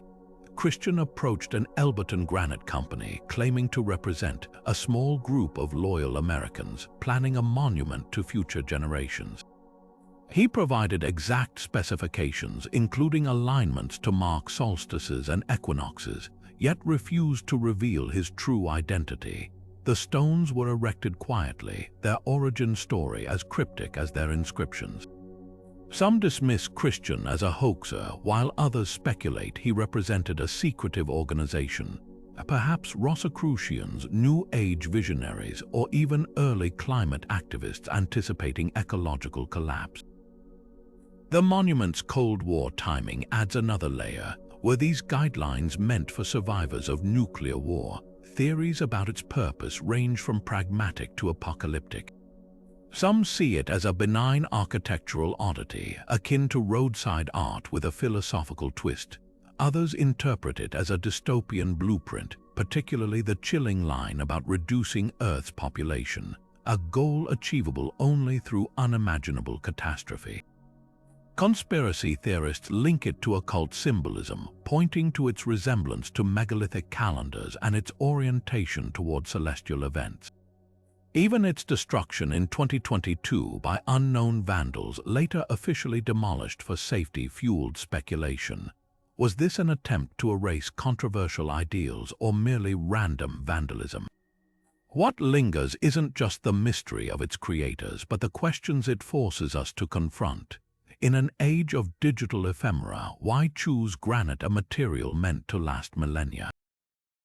The Guidestones reject easy answers, standing as both a warning and a riddle.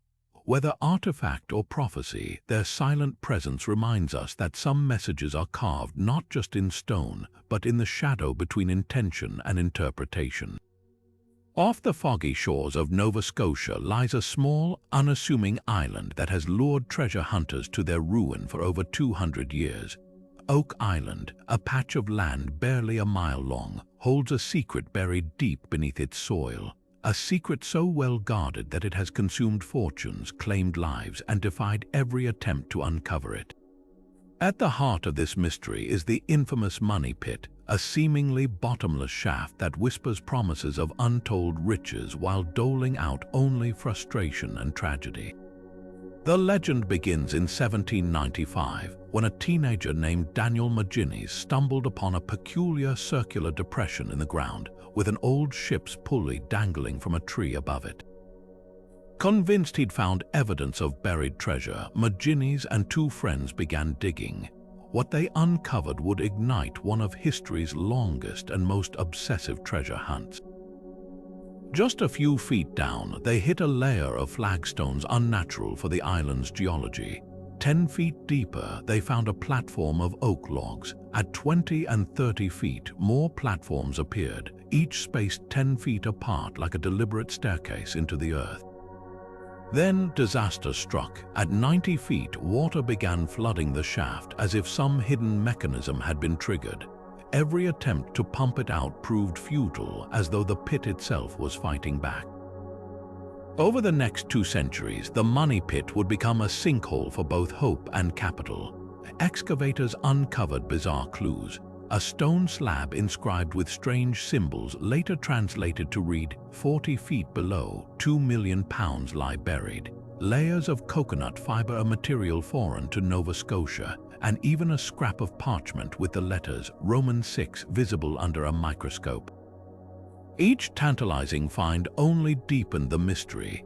Theories about the pit's origins spiraled. Was it the hiding place of Captain Kidd's pirate loot, a vault for the lost treasures of the Knights Templar? Or perhaps even evidence of Francis Bacon's secret manuscripts, rumored to prove he wrote Shakespeare's works, but Oak Island guards its secrets with a vengeance. The deeper explorers dug, the more sinister the pit became. In 1861, a pump engine triggered a catastrophic flood, drowning a worker. In 1897, another excavation unleashed a torrent of seawater, suggesting the entire pit was booby-trapped with tunnels connecting it to the ocean, an engineering feat far beyond the capability of any known pirate crew. Modern technology has fared no better.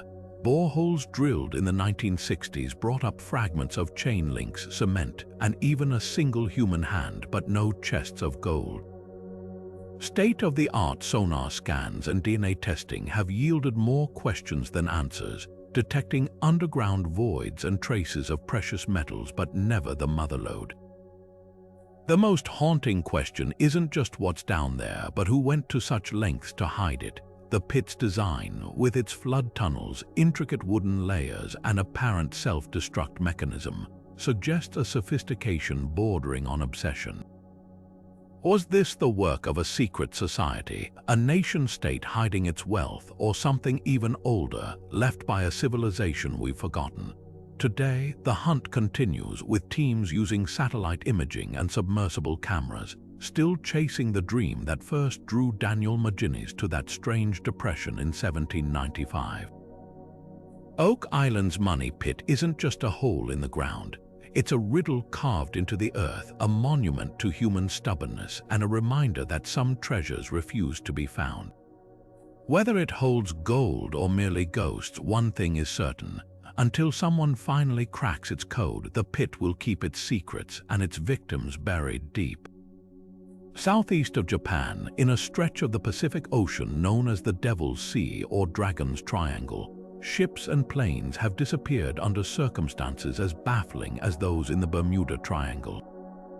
This area, roughly bounded by Japan, the Bonin Islands, and Guam, has swallowed entire vessels without distress calls or wreckage, sometimes in calm weather with experienced crews at the helm. The parallels to its Atlantic counterpart are eerie, but the Devil's Sea holds its own unique blend of maritime horror and scientific intrigue. One of the most infamous incidents occurred in 1952 when the Kayo Maru No. 5, a Japanese research vessel, vanished while investigating volcanic activity in the region. No trace of the ship or its 31 crew members was ever found, despite extensive searches. Earlier in the 1940s, multiple military aircraft reportedly disappeared during routine flights over the area, their last transmissions describing instrument malfunctions and disorientation. These cases, along with centuries of local fishermen's lore about sudden storms and phantom lights, have cemented the Devil's Sea as a place where the ordinary rules of navigation seem to break down. Scientists offer rational explanations, though none fully account for every disappearance. The region sits atop the Izu-Ogasawara Trench, one of the most seismically active zones on Earth. Underwater volcanoes and methane hydrate eruptions could theoretically create sudden bubbles that reduce water density, causing ships to lose buoyancy and sink without warning. Others point to rogue waves, massive, spontaneous walls of water that can reach nearly 100 feet tall, capable of capsizing even large vessels in seconds. The area's magnetic anomalies caused by volcanic rock formations might disrupt compasses and aviation instruments, explaining pilots' reports of flying blind before vanishing. Yet supernatural theories persist, fueled by cultural history. Japanese legends speak of underwater dragon palaces and restless spirits dragging sailors to the depths. Some ufologists propose the region as an extraterrestrial hotspot, citing accounts of strange aerial phenomena and malfunctioning electronics reminiscent of Bermuda Triangle lore.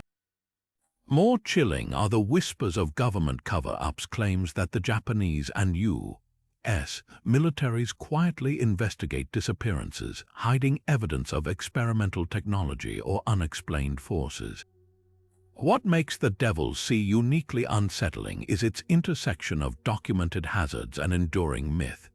Unlike the Bermuda Triangle, which sprawls across open ocean, this area's dangers are concentrated near known geological fault lines.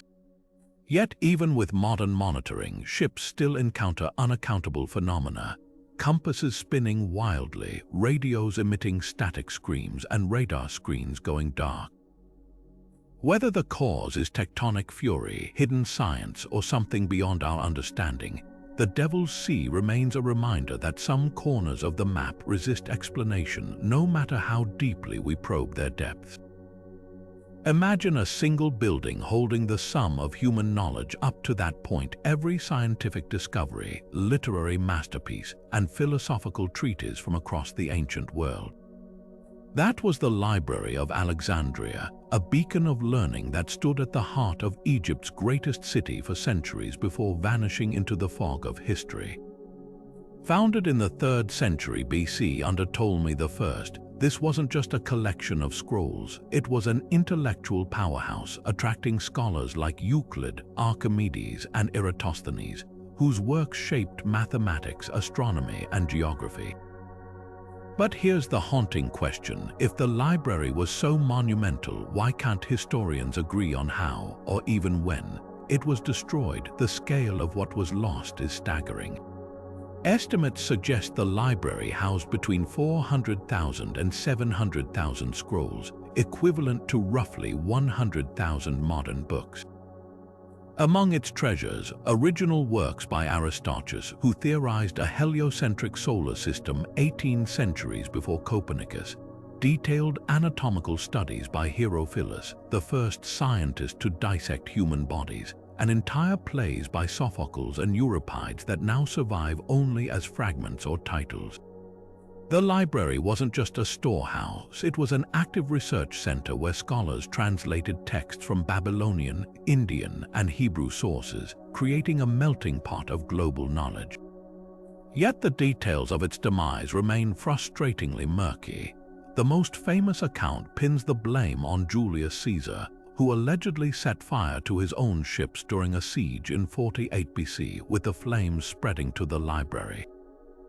But ancient writers like Plutarch and Seneca contradict each other. Some claim only warehouses full of scrolls burned, not the main library.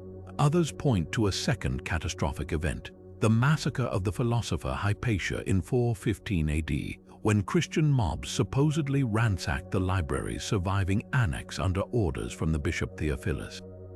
But again, contemporary records are vague, with no explicit mention of the library's destruction. Then there's the overlooked third act, the Arab conquest of Alexandria in 641 AD. A later myth claims Caliph Omar ordered the burning of all books that contradicted the Quran, declaring, "If they contain what is in the Quran, they are redundant." If they contradict it, they are heresy. But this story only surfaces in 13th century sources, 600 years after the fact, leaving historians skeptical. The truth is likely less dramatic but more tragic, a slow death by neglect. As Alexandria's prestige waned, funding dried up, scrolls crumbled from poor storage, and political turmoil scattered its scholars. The library didn't vanish in a single blaze, it faded like ink on rotting papyrus. What makes the loss so poignant is the realization of how much farther humanity might have advanced had those texts survived. Imagine a world where Aristotle's complete works on physics weren't fragmented, where the vast histories of Berossus and Manetho didn't survive only as footnotes in later books. The Library of Alexandria wasn't just a building, it was a snapshot of countless intellectual roads not taken, and that ghost lingers today, a reminder that knowledge is fragile and progress isn't inevitable. Even now, as digital archives promise permanence, Alexandria whispers a warning: civilizations can forget as easily as they learn. Buried in the cold, dark embrace of Europe's peat bogs lie corpses that defy time, bodies so perfectly preserved that their fingerprints remain crisp, their last meals still undigested in their stomachs, and their faces frozen in expressions that seem disturbingly alive. These are the bog bodies, a collection of ancient human remains dating back over 2,000 years, discovered by farmers and peat cutters across countries like Denmark, Ireland, and England. What makes these finds so chilling isn't just their eerie preservation, it's the grim circumstances of their deaths, which point to something far more sinister than mere accidents. Were these individuals victims of ritual sacrifice, criminals executed for unspeakable crimes, or casualties of a forgotten tradition lost to history? The state of preservation in peat bogs borders on the miraculous. The waterlogged, oxygen-poor environment, combined with the natural acids in sphagnum moss, halts decomposition, turning skin to leather and bones to a rubbery consistency. Some bodies, like the famed Tollund man from Denmark, look so peaceful they could be sleeping, his stubble still visible and a noose, the instrument of his death, gently resting around his neck. Yet the violence inflicted on many of these individuals is impossible to ignore. The Gråball man, another Danish bog body, had his throat slit ear to ear in a cut so deep it nearly decapitated him. Others show signs of brutal beatings, stab wounds, or even disembowelment. The question isn't just how they died, but why their deaths were so theatrical, so deliberate.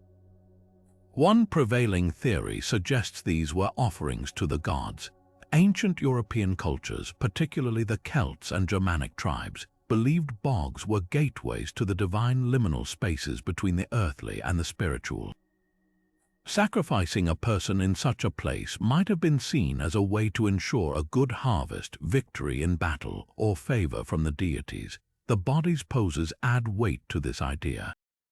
Many were carefully placed, some pinned down with wooden stakes or weighed down with stones, as if to prevent their return from the underworld. Food, weapons, and even butter were sometimes buried nearby, further hinting at ritualistic intent. But not all bog bodies fit neatly into the sacrifice narrative. Some may have been criminals or social outcasts, executed and discarded in the bog as both punishment and deterrent. The Id girl, found in the Netherlands, had a twisted spine and may have been killed for perceived physical imperfections. Others, like Old Croghan man from Ireland, were aristocrats, their manicured hands and well-nourished bodies suggesting high status.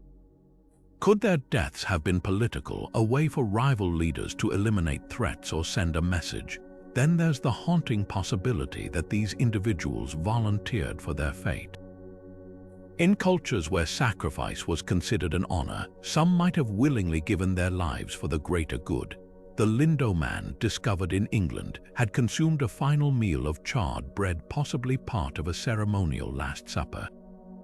His body was placed face down in the bog, a detail that might hold symbolic meaning we'll never fully grasp. What's certain is that the bog bodies force us to confront the darker corners of ancient belief systems.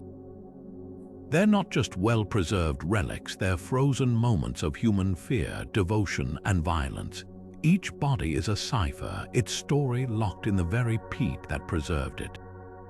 And as long as bogs continue to yield their secrets, these silent witnesses will keep challenging our understanding of the past, one gruesome, fascinating discovery at a time. Deep in the jungles of Costa Rica, nestled along riverbanks and hidden beneath dense foliage, lie hundreds of enigmatic stone spheres, some as small as a grapefruit, others towering taller than a person, all carved with near-perfect precision. Known as the Dikwi spheres, these mysterious artifacts date back over 1,000 years to a time when the region was home to the indigenous Kyrikwi people. But despite decades of study, their true purpose remains one of Central America's most captivating archaeological puzzles. The craftsmanship alone defies explanation. These spheres, some weighing over 16 tons, are made of gabbro, a hard volcanic rock, or limestone, shaped with such exacting symmetry that modern engineers struggle to replicate their precision using hand tools. How did ancient artisans achieve such flawless geometry without the aid of lasers or measuring devices? Some researchers suggest they might have used a combination of heat and rapid cooling to fracture the stone, then painstakingly pecked and sanded them into shape over generations. Others propose they were carved from naturally rounded boulders, refined over years of meticulous polishing. But the real mystery isn't just how they were made, it's why. Theories about their purpose span the spectrum from the practical to the profoundly spiritual. One leading hypothesis ties them to astronomical alignments. Several spheres have been found arranged in patterns that mirror constellations or solar events, suggesting they might have served as a celestial calendar for agricultural or ceremonial cycles. Imagine standing at the center of a carefully laid-out cluster during the solstice, watching as shadows cast by the spheres mark the changing seasons with uncanny accuracy. Another compelling idea links them to social hierarchy.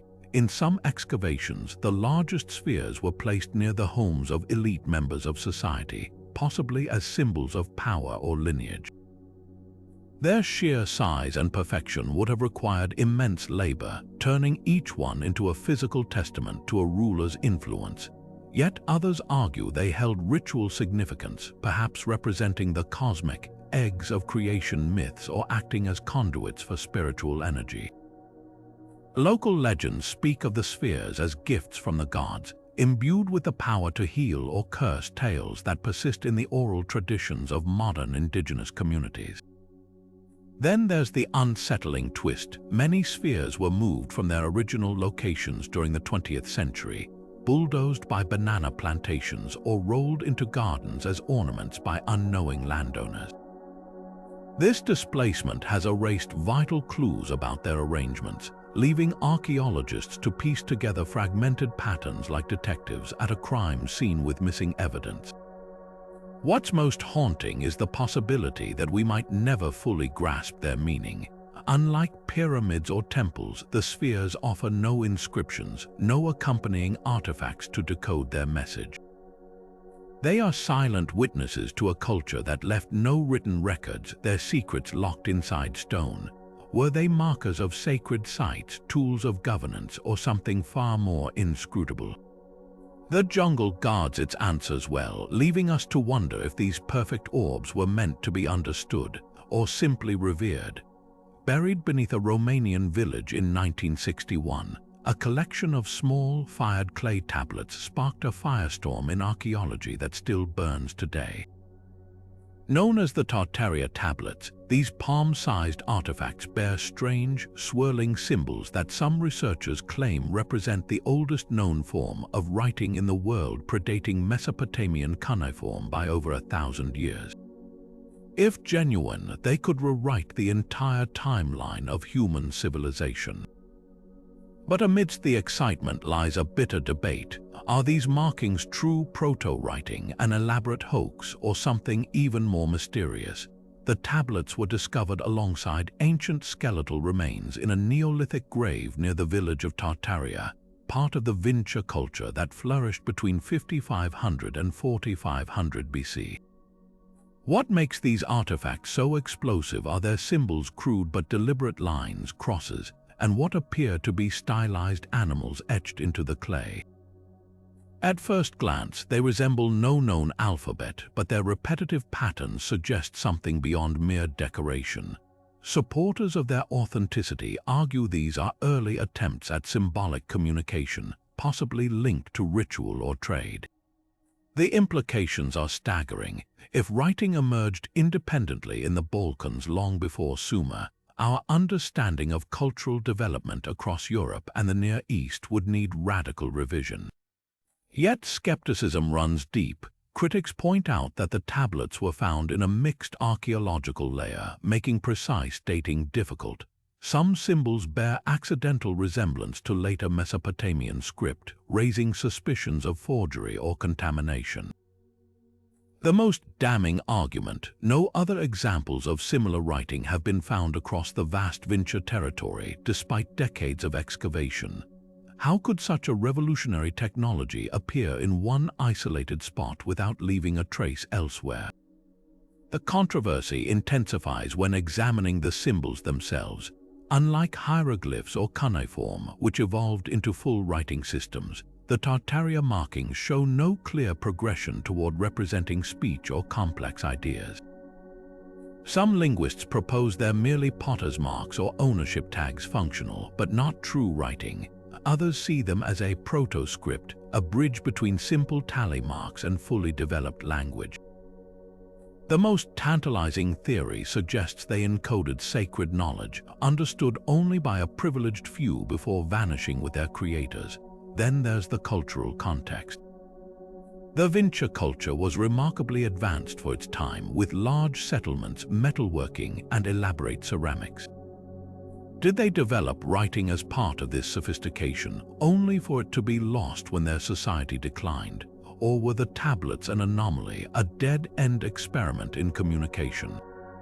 Without more examples or a bilingual inscription to compare, decipherment remains impossible, leaving the symbols to taunt us with their silence. The Tartaria tablets embody archaeology's greatest challenge, distinguishing between what we hope to find and what the evidence truly shows. They dangle at the edge of history, offering just enough intrigue to keep researchers arguing, but not enough proof to settle the debate.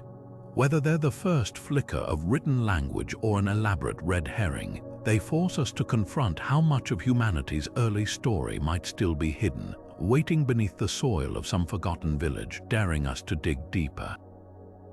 Deep in the scorching heart of Death Valley, a desert landscape so barren and hostile it feels like another planet, there's a stretch of cracked mud so flat and lifeless it's been named the Racetrack Playa. Here, scattered across this ancient lakebed, lie the infamous sailing stones, hundreds of rocks, some weighing over 700 pounds, that seem to have dragged themselves across the desert floor, leaving long, meandering trails etched into the earth behind them. These tracks, some stretching nearly a quarter-mile, curve and zigzag with such eerie precision that they look like the work of unseen hands, not inanimate boulders. For decades, these wandering stones defied all logic, sparking wild theories, from magnetic anomalies to playful spirits, until science finally caught up with the mystery. The breakthrough came in 2014 when researchers equipped the playa with time-lapse cameras and GPS trackers. What they captured was as unexpected as it was simple, a rare and perfect alignment of conditions. During winter nights, thin sheets of ice form on the playa's surface when temperatures plunge. When the sun rises, this ice begins to melt and fracture into floating panels. If a steady, gentle wind blows just strong enough to nudge but not topple, these ice sheets become makeshift sails, pushing the rocks inch by inch across the slick mud. The stones, some perched on small ice rafts, glide with surreal slowness, their paths dictated by the whims of wind and water. It's a delicate ballet of physics, requiring just the right thickness of ice, just the right breeze, and just the right slope to set the rocks in motion. But even with this explanation, questions linger. Why do some rocks move in perfect tandem, tracing near-identical paths before abruptly veering apart? Others remain stubbornly still for years, then suddenly sprint across the playa in a single season. The playa's microclimate holds the answer. Subtle variations in ice thickness, rock shape, and mud texture create endless permutations. Flat-bottomed rocks skid farther than wedge-shaped ones. Heavier stones need thicker ice to float. Some trails loop back on themselves, suggesting shifts in wind direction mid-journey. And then there are the divots, small depressions at the end of certain trails, hinting at moments when the rocks slammed into the mud as their ice melted away. What makes the sailing stones so captivating isn't just their movement, but what they reveal about the hidden forces shaping our world. In a place where temperatures swing from freezing to scorching in a single day, where water is both sculptor and engine, these rocks are silent witnesses to the delicate balance of nature's machinery. They remind us that even in the most desolate corners of the earth, mysteries persist not because they're supernatural, but because the natural world is far more intricate than we often realize. The stones don't just sail, they write their own stories in the mud, one slow, improbable slide at a time. High on the remote slopes of Mount Baigong in China's Qinghai province, an eerie discovery lies half buried in the rocky terrain, a network of rusted iron pipes protruding from cave walls and snaking deep into the earth. These aren't modern industrial relics. Radiocarbon dating suggests they've been there for at least 150,000 years, a time when humanity was still mastering fire and stone tools. The Baigong pipes, as they've come to be known, present a paradox. How could an advanced metalworking technique exist in an era before recorded civilization? And why do these mysterious conduits lead to a nearby saltwater lake, their ends submerged like the veins of some forgotten machine? The pipes themselves are a marvel of uniformity. Some stretch dozens of feet into the mountain, while others form precise right angles or branch into intricate configurations. Microscopic analysis reveals they contain not just iron but traces of silicon dioxide and calcium oxide materials commonly used in modern metallurgy to strengthen alloys. Stranger still, the pipe's interiors show evidence of deliberate hollowing, as if designed to channel liquids or gases. Geologists have scrambled to explain their presence, proposing theories that range from the mundane to the extraordinary.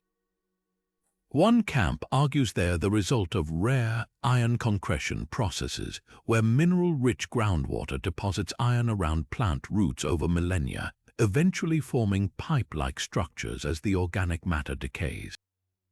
But this doesn't account for the pipe's geometric arrangements or their high silica content, traits never seen in natural formations elsewhere on Earth.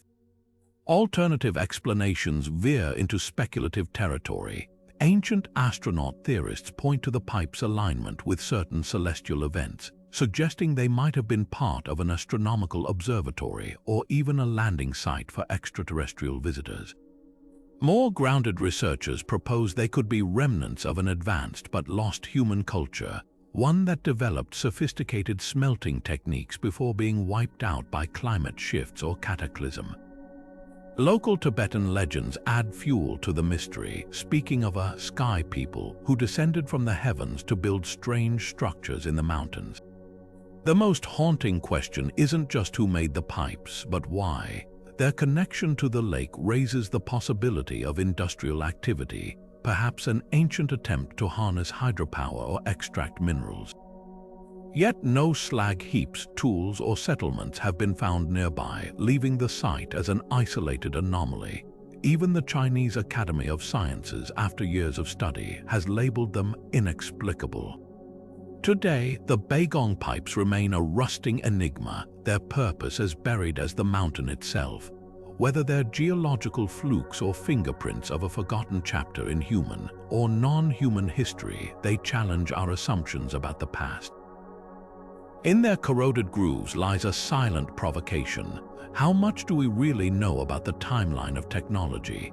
Tucked away in Sweden's National Library lies a book so massive it's said to have required the skins of 160 donkeys to create, the Codex Gigas, or Devil's Bible.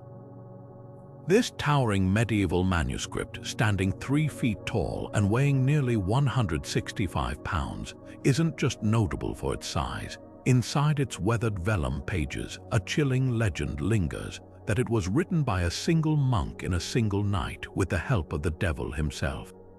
Whether myth or metaphor, the story behind this behemoth of a book is as dark and intricate as the illustrations bleeding across its parchment. The most infamous of these illustrations is a full-page portrait of the devil, grotesque, grinning, and surrounded by an aura of sinister red. This image alone would be enough to fuel whispers of the supernatural, but the Codex Gigas hides even stranger secrets. Alongside complete versions of the Bible and historical texts, it contains obscure medical formulas, exorcism rites, and a calendar listing the feast days of saints alongside names of local demons. It's as if the manuscript was designed to be both a sacred text and a manual for navigating the shadowy edges of the medieval world. But the real mystery isn't just what's written inside. It's how such a colossal work could have been the product of one man's hand. Analysis of the handwriting tells a fascinating story. While the entire codex appears to be written in a remarkably consistent script, almost as if penned by a single scribe, there are subtle clues that suggest otherwise. The ink composition shifts slightly over time, and the pressure of the quill varies in ways that hint at exhaustion. Historians now believe the book likely took decades to complete, not a single night. Yet the legend persists, rooted in a 12th century tale of a condemned monk who promised to create the world's greatest book in exchange for his life. According to folklore, when the task seemed impossible, he called upon Lucifer to finish the job, sealing their pact with the devil's portrait. Beyond its eerie mythology, the Codex Gigas raises practical questions. How did one monastery amass the resources for such an ambitious project? The cost of materials alone, the vellum, the pigments for its vivid reds and blues, would have been staggering. Some scholars speculate it was a collaborative effort across generations, a sacred project meant to elevate the status of its home abbey. Others point to its odd assembly, noting that pages seem to have been removed, possibly to erase controversial content or protect hidden knowledge. Then there's the enigma of its survival. The manuscript miraculously escaped destruction during the 30 Years' War, when Swedish troops looted Prague's collections and carried it off as spoils of war. Why was this particular book deemed worth saving? Its contents offer no clear answer, leaving us to wonder if its reputation as a cursed or miraculous object shielded it from the flames. Today, the Codex Gigas sits in controlled conditions, its pages digitized for the world to study. Yet, even under the scrutiny of modern science, it refuses to give up all its secrets. Is it a work of devotion, a pact with darkness, or something in between? The devil may be in the details, but in this case, the details are written in ink that's centuries dry, and the truth remains as elusive as the shadowy figure grinning from its most famous page. Long before the concept of plate tectonics was understood, a peculiar mystery plagued scientists. How could identical fossils of lemurs be found in both India and Madagascar, separated by thousands of miles of ocean? In 1864, British zoologist Philip Sclater proposed a radical solution, a lost continent swallowed by the Indian Ocean, which he named Lemuria. This sunken landmass, he argued, once bridged the two regions, allowing early primates to migrate before catastrophe struck. What began as a scientific hypothesis soon spiraled into something far grander, a mythos blending geology, mysticism, and the human hunger for vanished worlds. Lemuria's transformation from theory to legend is a case study in how science morphs into folklore. By the late 19th century, Theosophist Madame Blavatsky wove Lemuria into her esoteric cosmology, describing it as the home of an advanced, hermaphroditic race with psychic abilities. Her writings claimed Lemurians were the third root race of humanity, towering giants who communicated telepathically before their civilization crumbled into the sea.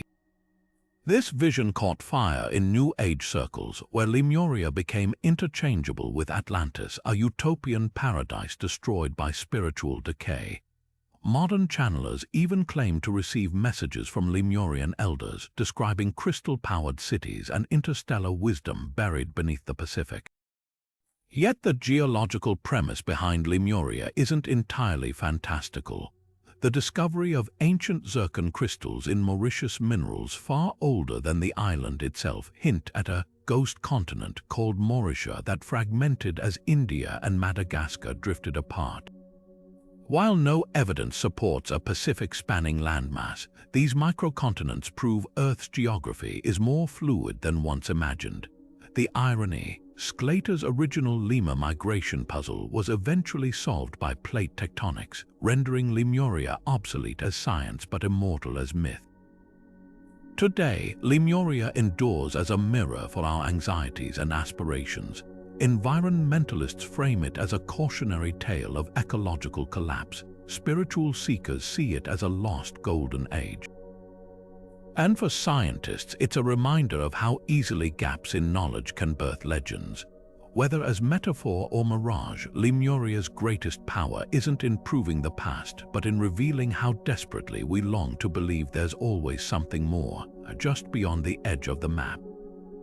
In the rugged cliffs of Moai, the Dogon people have guarded a secret that defies conventional history, an enigma written not in stone or scrolls, but passed down through generations of oral tradition.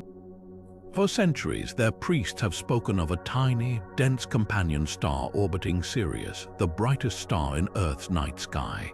They called it Potolo, describing it as invisible, infinitely heavy, and made of a metal heavier than iron.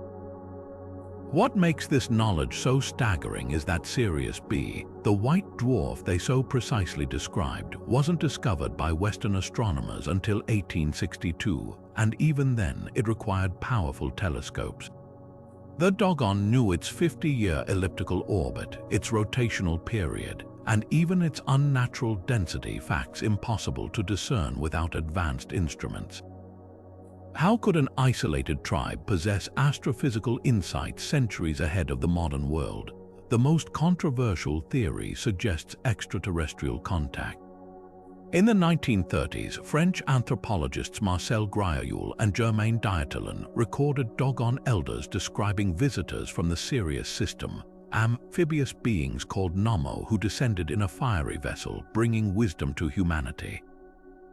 These accounts, rich with celestial specifics, mirror later astronomical discoveries about Sirius B's composition and behavior. Proponents of the ancient astronaut hypothesis argue this isn't coincidence but evidence of forgotten interstellar contact preserved in ritual.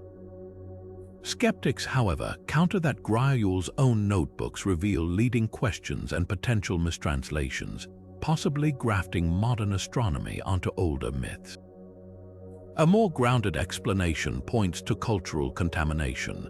By the 1920s, Sirius B's existence was common knowledge in European astronomy journals, and colonial educators or missionaries might have inadvertently shared this with the Dogon. Some historians note that Grioul worked closely with a Dogon elder named Ogotmerli, who had contact with French schools. Could fragments of Western science have been woven into traditional stories over time? Yet this theory stumbles when confronted with the Dogon's precise orbital calculations, details rarely emphasized in casual stargazing lessons. Then there's the third possibility: independent discovery. Ancient cultures from Babylon to Egypt revered Sirius, noting its cyclical movements with startling accuracy. Could the Dogon have developed their own sophisticated observational methods, perhaps tracking Sirius's subtle gravitational wobbles over generations? Their cliffside villages offered pristine night skies, and their calendar systems revealed deep astronomical sophistication. But without telescopes, detecting an invisible star remains a monumental leap, one that strains the limits of prehistoric science. The debate circles back to a haunting question. Is the Dogon's knowledge a relic of lost contact, a case of modern cross-pollination, or proof of humanity's untapped observational genius? Their stories resist easy categorization, lingering in the space between myth and mathematics.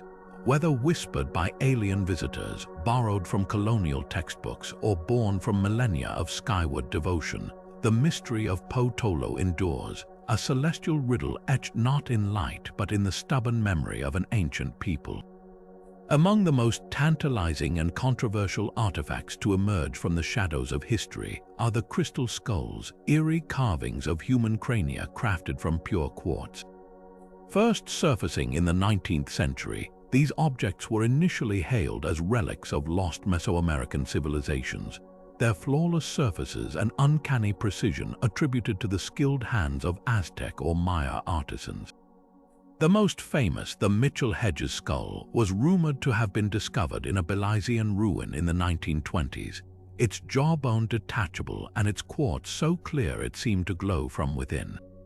Legends swirled around these artifacts. Some claimed they possessed healing powers, others whispered they were vessels of extraterrestrial knowledge, and a few even insisted they could predict the future. But beneath the mystique lay a far more complicated truth, one that would unravel the skull's ancient pedigree while leaving their cultural grip untouched. Scientific scrutiny began chipping away at the myth in the late 20th century.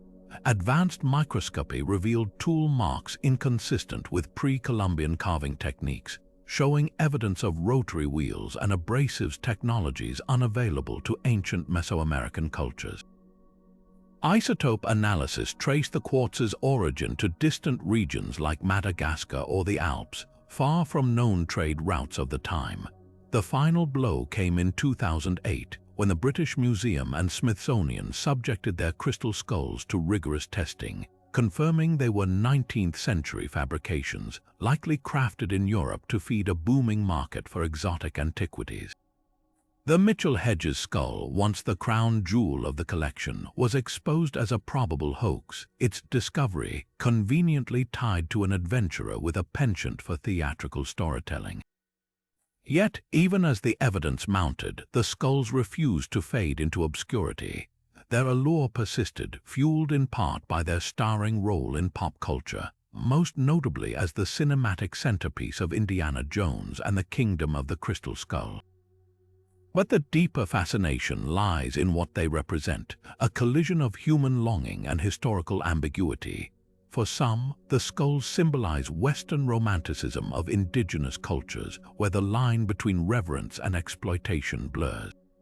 For others, they embody the timeless appeal of the unexplained, objects so perfect they seem to defy their own origins. Ethnographers note that crystal carvings did hold spiritual significance for Mesoamerican peoples, though none resembling these hyper-realistic skulls have ever been found in legitimate archaeological context. What's most striking isn't that the skulls were fakes, but how willingly the world embraced their legend. They tapped into a universal curiosity about the past's hidden corners where science and myth vie for dominance. Today, the crystal skulls linger in museum backrooms and private collections, their true legacy less about ancient secrets and more about the stories we choose to believe and the lengths we'll go to keep mystery alive. Whether as cautionary tales or cultural mirrors, they remain artifacts of our own making, polished as much by imagination as by any artisan's hand. The Bermuda Triangle, a stretch of ocean between Florida, Bermuda, and Puerto Rico, has long been a black hole for ships and planes, swallowing them without warning or trace. Since the mid-20th century, this infamous region has become synonymous with vanishings, spawning theories that range from magnetic anomalies to alien abductions. But what's truly happening in these waters, and how much of the legend is built on fact versus fear? One of the most chilling cases is Flight 19, a squadron of 5 U.S. Navy bombers that vanished in 1945 during a routine training mission. The pilot's final radio transmissions described compasses spinning wildly and the ocean not looking right. A rescue plane sent to find them disappeared too, leaving no wreckage behind. Then there's the SS Marine Sulphur Queen, a tanker that vanished in 1963 with 39 crew members. Only a few life jackets were ever found. These stories, amplified by sensational headlines, cemented the triangle's reputation as a paranormal vortex. Yet skeptics argue that many disappearances have mundane explanations. The area is a heavily trafficked shipping lane with unpredictable weather, where sudden storms and rogue waves can sink vessels in minutes. Underwater methane explosions, though rare, could theoretically create gas bubbles that reduce water density, causing ships to lose buoyancy and plunge without warning. Then there's the science behind the myths. The Bermuda Triangle sits near the Agonic Line, where magnetic north and true north align, a quirk that can throw off compass readings if navigators fail to adjust. The Gulf Stream's powerful currents can quickly scatter debris, making wrecks vanish from search grids. Even human error plays a role. In crowded waters with shifting weather, mistakes compound rapidly.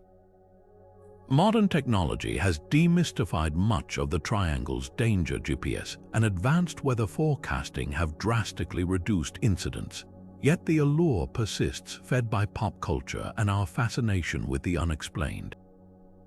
Perhaps the real mystery isn't what's lurking in the triangle, but why we're so determined to believe in its curse. The ocean has always been a vast, unpredictable force, and the Bermuda Triangle is a reminder of how little we control, even in an age of satellites and sonar.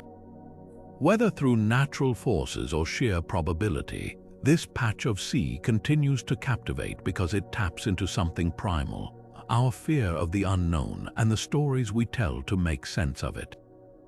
Scattered across the grasslands of Washington state and beyond, thousands of dome-shaped hills rise from the earth like a vast, silent army frozen in time.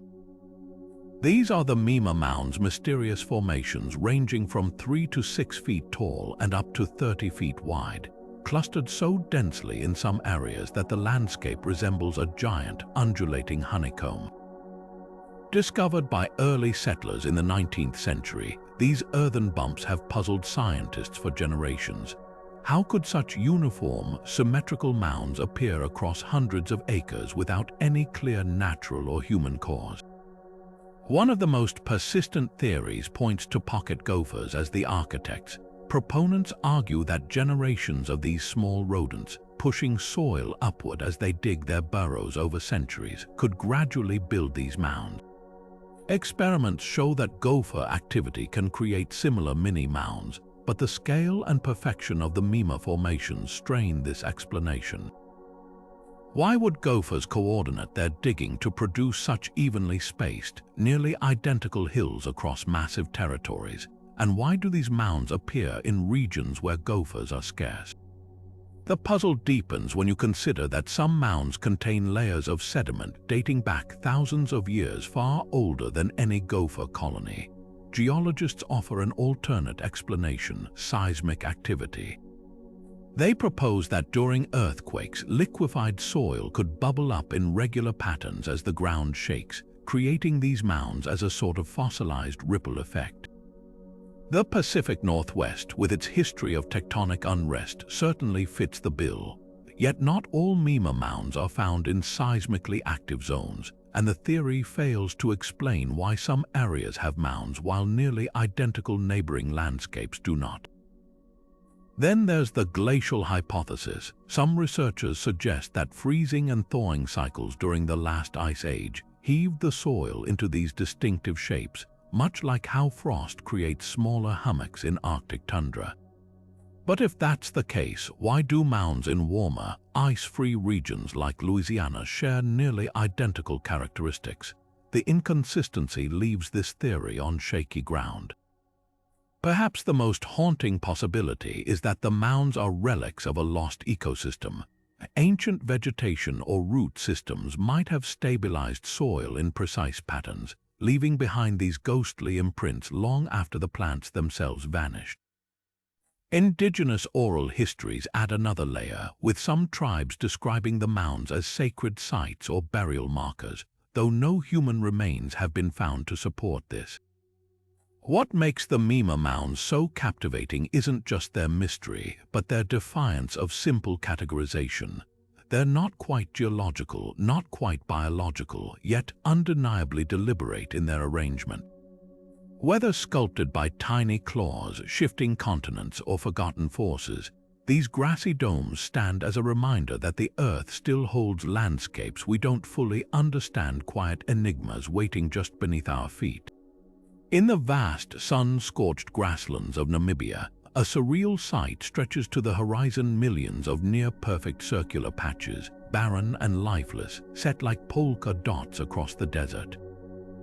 These are the fairy circles, a phenomenon so strange they seem ripped from fantasy. Each one spans up to 30 feet wide, their edges sharply defined against the surrounding grass as if drawn by an invisible hand. For centuries, these enigmatic circles have sparked fierce debate among scientists, with two competing theories vying for dominance. Are they the work of meticulous termites, or the result of plants engaged in a silent, subterranean battle for survival? The termite camp argues that sand termites, invisible architects beneath the soil, are the masterminds. These industrious insects supposedly chew through grassroots, creating barren zones to trap precious water. When rains come, moisture collects in these cleared patches, forming underground reservoirs that sustain the termites during droughts. Evidence for this lies in the occasional discovery of termite activity near the circles, and the fact that similar patterns appear in Australia, where other termite species dominate. Yet skeptics point out a glaring flaw. Many fairy circles show no trace of termites at all, leaving the theory with gaps as wide as the circles themselves. On the other side, ecologists propose a startling alternative: plant self-organization. In this survival of the fittest scenario, grasses compete fiercely for water in the harsh desert. Stronger plants hog resources, leaving weaker ones to wither and die, creating dead zones in a natural feedback loop. Over time, these patches stabilize into perfect circles, with the hardiest plants forming lush rings around the lifeless centers. Computer models simulating this competition produce uncannily similar patterns, lending credibility to the idea. But if this is purely nature's handiwork, why do the circles vanish abruptly at the edges of Namibia's desert, never appearing in identical climates elsewhere? Beyond science, fairy circles ripple through local mythology. The Himba people, indigenous to the region, speak of the circles as footprints of the gods, places where deities once walked, scorching the earth with their divine presence. Others whisper that dragons lurk beneath the sands, their fiery breath burning perfect rings into the land. These legends, passed down for generations, add a layer of cultural richness to the mystery, reminding us that not all truths need to be scientific to hold power. Recent studies have only deepened the intrigue. Satellite imagery reveals that fairy circles pulse with life, expanding and contracting in response to rainfall like a slow, rhythmic breath. Some researchers even suggest they're part of a larger, unseen ecosystem, functioning like desert organs that regulate water distribution across the landscape. Whether forged by insects, plants, or something beyond our current understanding, these circles challenge our assumptions about how nature organizes itself. The fairy circles of Namibia remain one of Earth's most mesmerizing riddles, a reminder that even in the age of satellites and supercomputers, some patterns defy easy explanation. Perhaps their greatest lesson isn't about termites or grasses, but about the beauty of the unexplained, the stories that linger where science and myth collide. And as long as those barren patches dot the desert, they'll keep drawing us back, whispering questions we've yet to answer. Dozens of peculiar bronze objects have surfaced in fields, riverbeds, and archaeological sites across Europe, each one a 12-sided geometric enigma. Known as Roman dodecahedrons, these hollow, fist-sized artifacts date back to the 2nd and 3rd centuries AD. Yet their purpose remains one of antiquity's most stubborn riddles. Ranging from golf ball to grapefruit in size, each one features 12 flat pentagonal faces, with circular cutouts of varying sizes and small knobs at each corner. Their craftsmanship is impeccable, cast in bronze with exacting symmetry, but not a single historical text, inscription, or artwork from the Roman era so much as mentions them. How could such meticulously crafted objects vanish so completely from the record, leaving behind only silent clues in the soil? One of the most persistent theories suggests they were tools for knitting gloves or textiles. The varying hole sizes could have guided fingers to weave consistent stitches, while the knobs might have anchored threads. Experiments with replicas show this is technically possible, but skeptics counter that similar artifacts from the period, like spindle whorls or loom weights, are far simpler in design. Why would Romans invest such artistry into a mundane tool, especially when no fragments of yarn or fabric have ever been found with them? Another practical hypothesis casts them as surveying instruments. The angles and holes could align with celestial or land measurements, helping engineers lay roads or divide farmland. Yet nowhere marks or scratches suggest repeated use in fieldwork, and their delicate construction seems ill-suited for rough handling. Then there's the spiritual angle. Some archaeologists propose they were religious objects, perhaps used in rituals tied to the zodiac, each face representing a sign, with the holes serving as conduits for smoke or light during ceremonies. A few dodecahedrons have been found in temple ruins, and their geometric perfection aligns with Roman fascination with Platonic solids as symbols of cosmic harmony. But without accompanying inscriptions or depictions in religious art, this theory leans heavily on speculation. Even more tantalizing is the idea that they were astronomical devices, their holes calibrated to track solstices or planetary movements. One researcher demonstrated that certain dodecahedrons, when held toward the sun, cast shadows that align with seasonal changes. But why would such a sophisticated instrument appear only in northern Roman provinces, never in the scholarly hubs of Alexandria or Athens? The mystery deepens when considering their distribution. Nearly all dodecahedrons have been unearthed in regions that were Roman frontier territories, modern-day France, Germany, and Britain, far from the empire's intellectual centers. This has led to fringe theories about their use in clandestine military communications or as encrypted message carriers, though no mechanism for such a function has been identified. Others suggest they were trade goods, status symbols, or even toys, but their scarcity, only about 100 have ever been found, contradicts the ubiquity you'd expect from mass-produced items. Perhaps the most haunting possibility is that their purpose was so culturally specific, so tied to a lost tradition, that even the Romans themselves left no explanation. Like the Antikythera Mechanism, the dodecahedrons hint at pockets of advanced knowledge that flickered out before they could be passed down. Today, these geometric ghosts sit in museum cases, their perfect angles catching the light, not just as artifacts but as silent challenges. They urge us to question how much of the past is truly gone, and how much simply waits patiently for the right mind to decipher its code. Whether tools, talismans, or something beyond our modern frameworks, they remain a testament to history's stubborn refusal to surrender all its secrets. In the late 16th century, a group of English settlers vanished without a trace from the shores of Roanoke Island, leaving behind one of America's oldest and most baffling mysteries. The year was 1587 when Governor John White returned from a supply trip to England, only to find the colony deserted, no bodies, no signs of struggle, just an eerie silence where a bustling settlement of over 100 men, women, and children had once stood. The only clue was a single word carved into a wooden post, Croatoan, the name of a nearby island and the indigenous tribe that lived there. Was it a message, a warning, or a desperate plea for help? The fate of the lost colony has haunted historians for centuries, spawning theories that range from the plausible to the downright chilling. One of the most widely accepted explanations suggests the colonists assimilated with the Croatoan people after facing starvation or conflict. Decades later, reports surfaced of blue-eyed, English-speaking Native Americans in the region, some even bearing the surnames of the vanished settlers.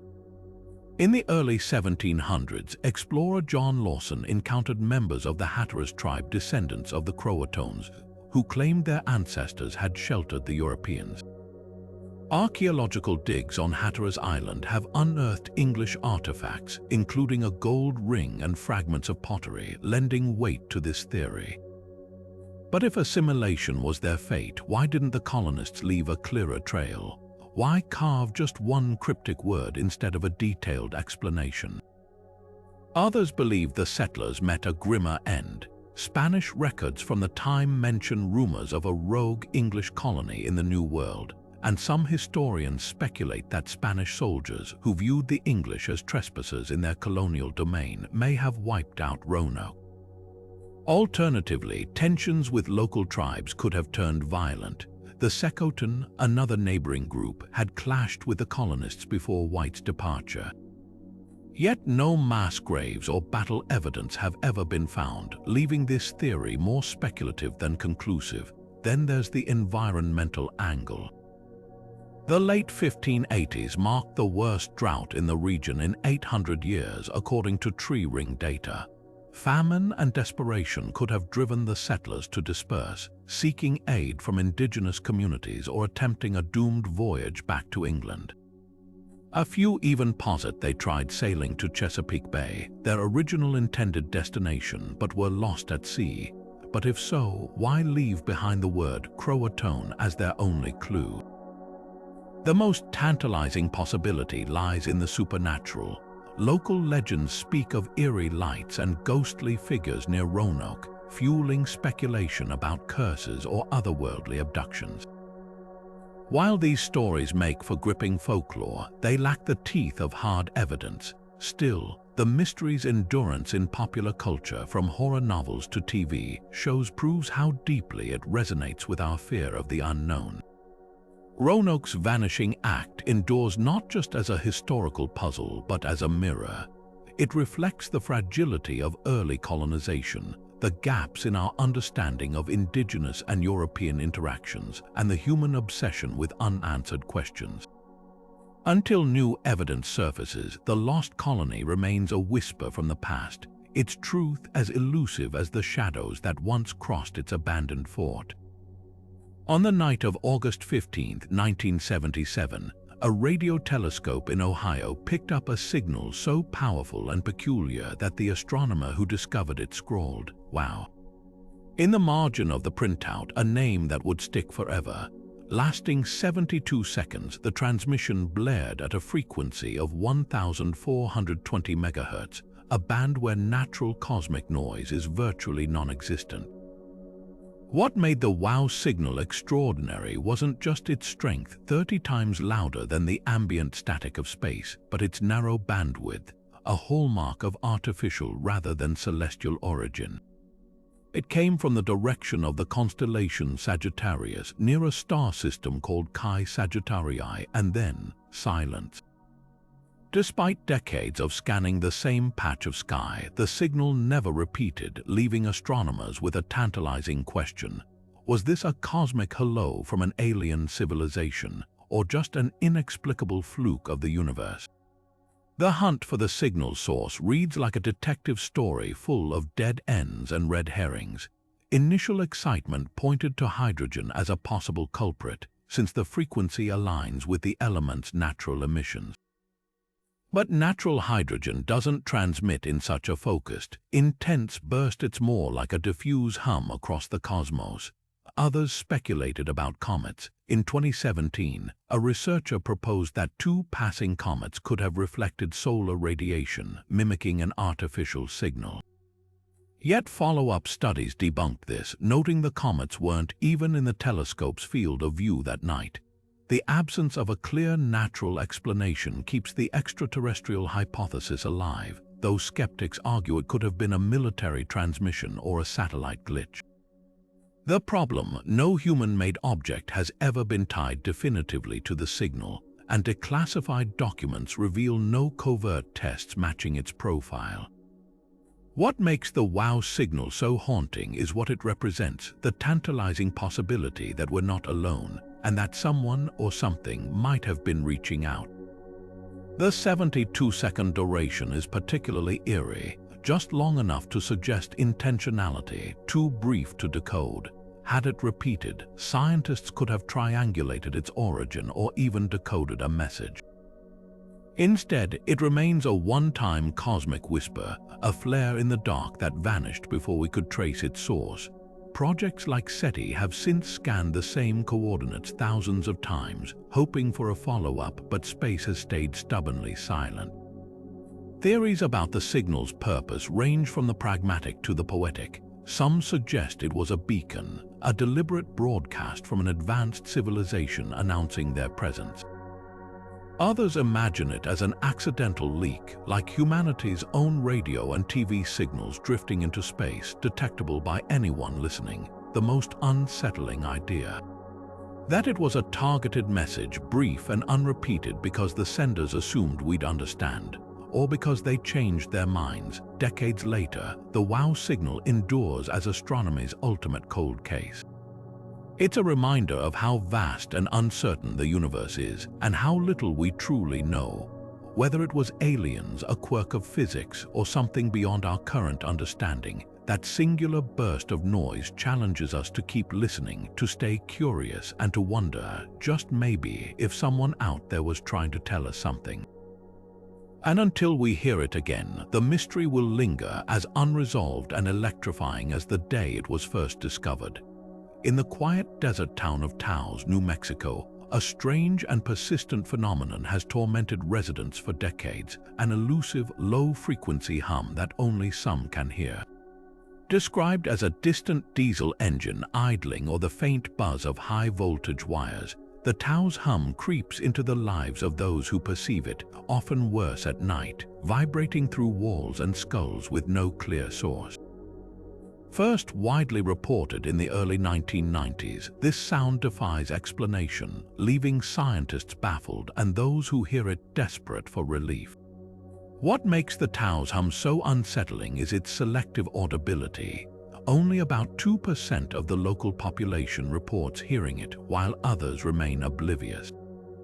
Those affected describe it as more than just noise. It's a physical sensation, a pressure in the ears or a vibration in the chest that disrupts sleep and concentration. Some have abandoned their homes to escape it, while others endure years of frustration, their complaints dismissed as hallucinations or tinnitus. But when independent studies confirmed the hum's existence through audio sensors, the mystery deepened. The sound was real, yet its origin remained invisible. Scientific investigations have chased every conceivable lead.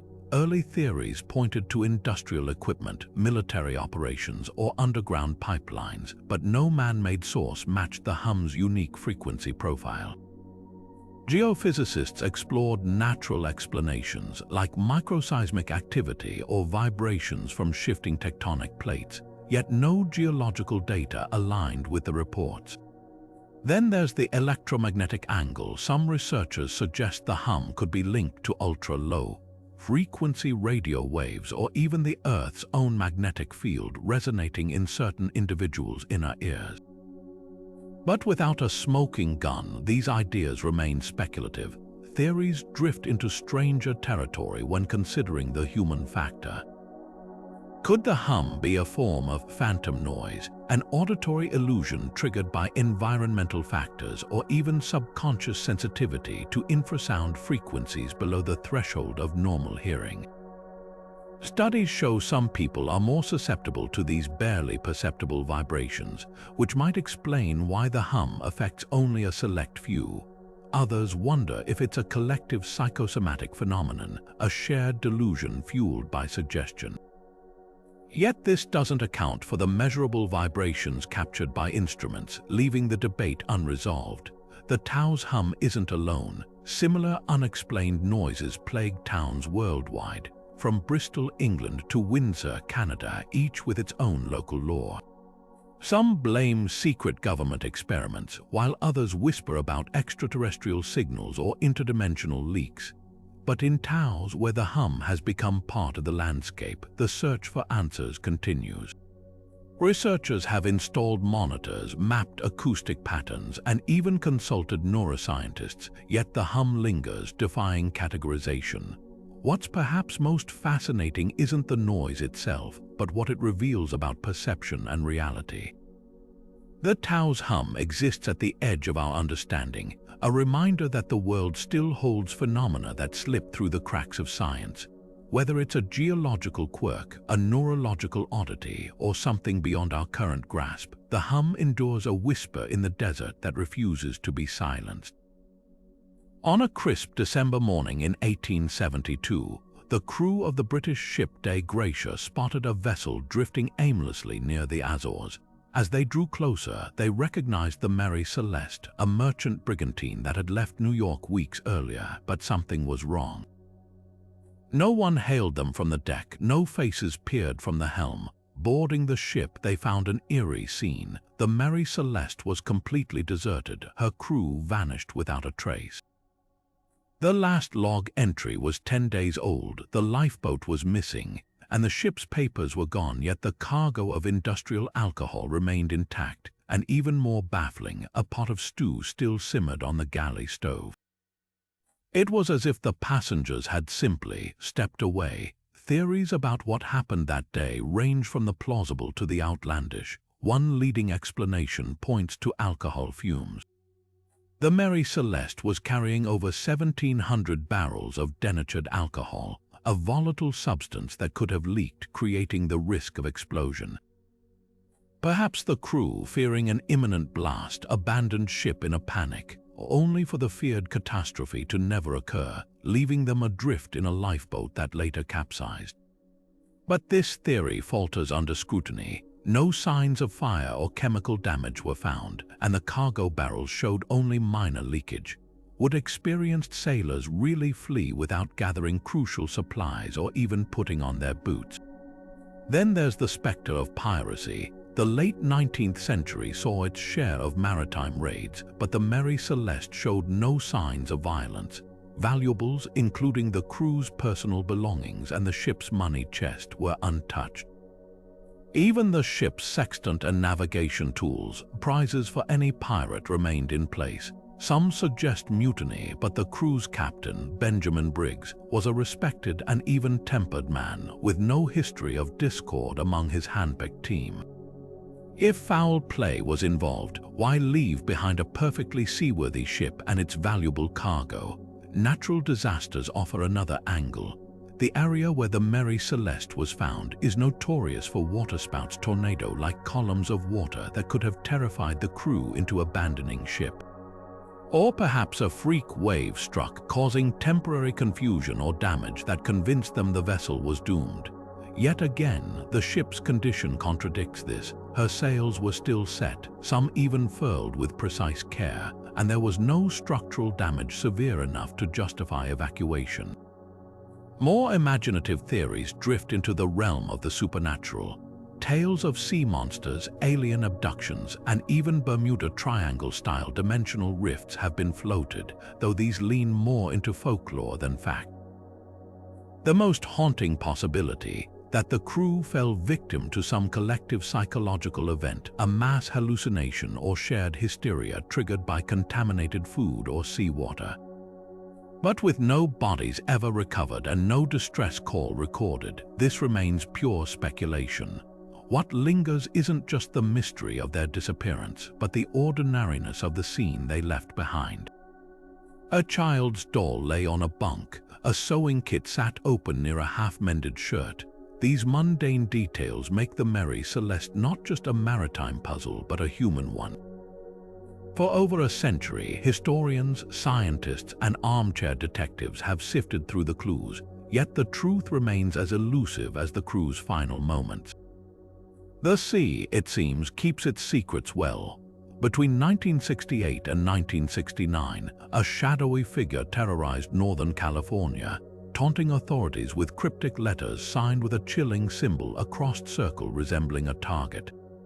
The Zodiac Killer's reign of violence left at least 5 dead, but his most enduring legacy isn't just the lives he took, it's the ciphers he left behind.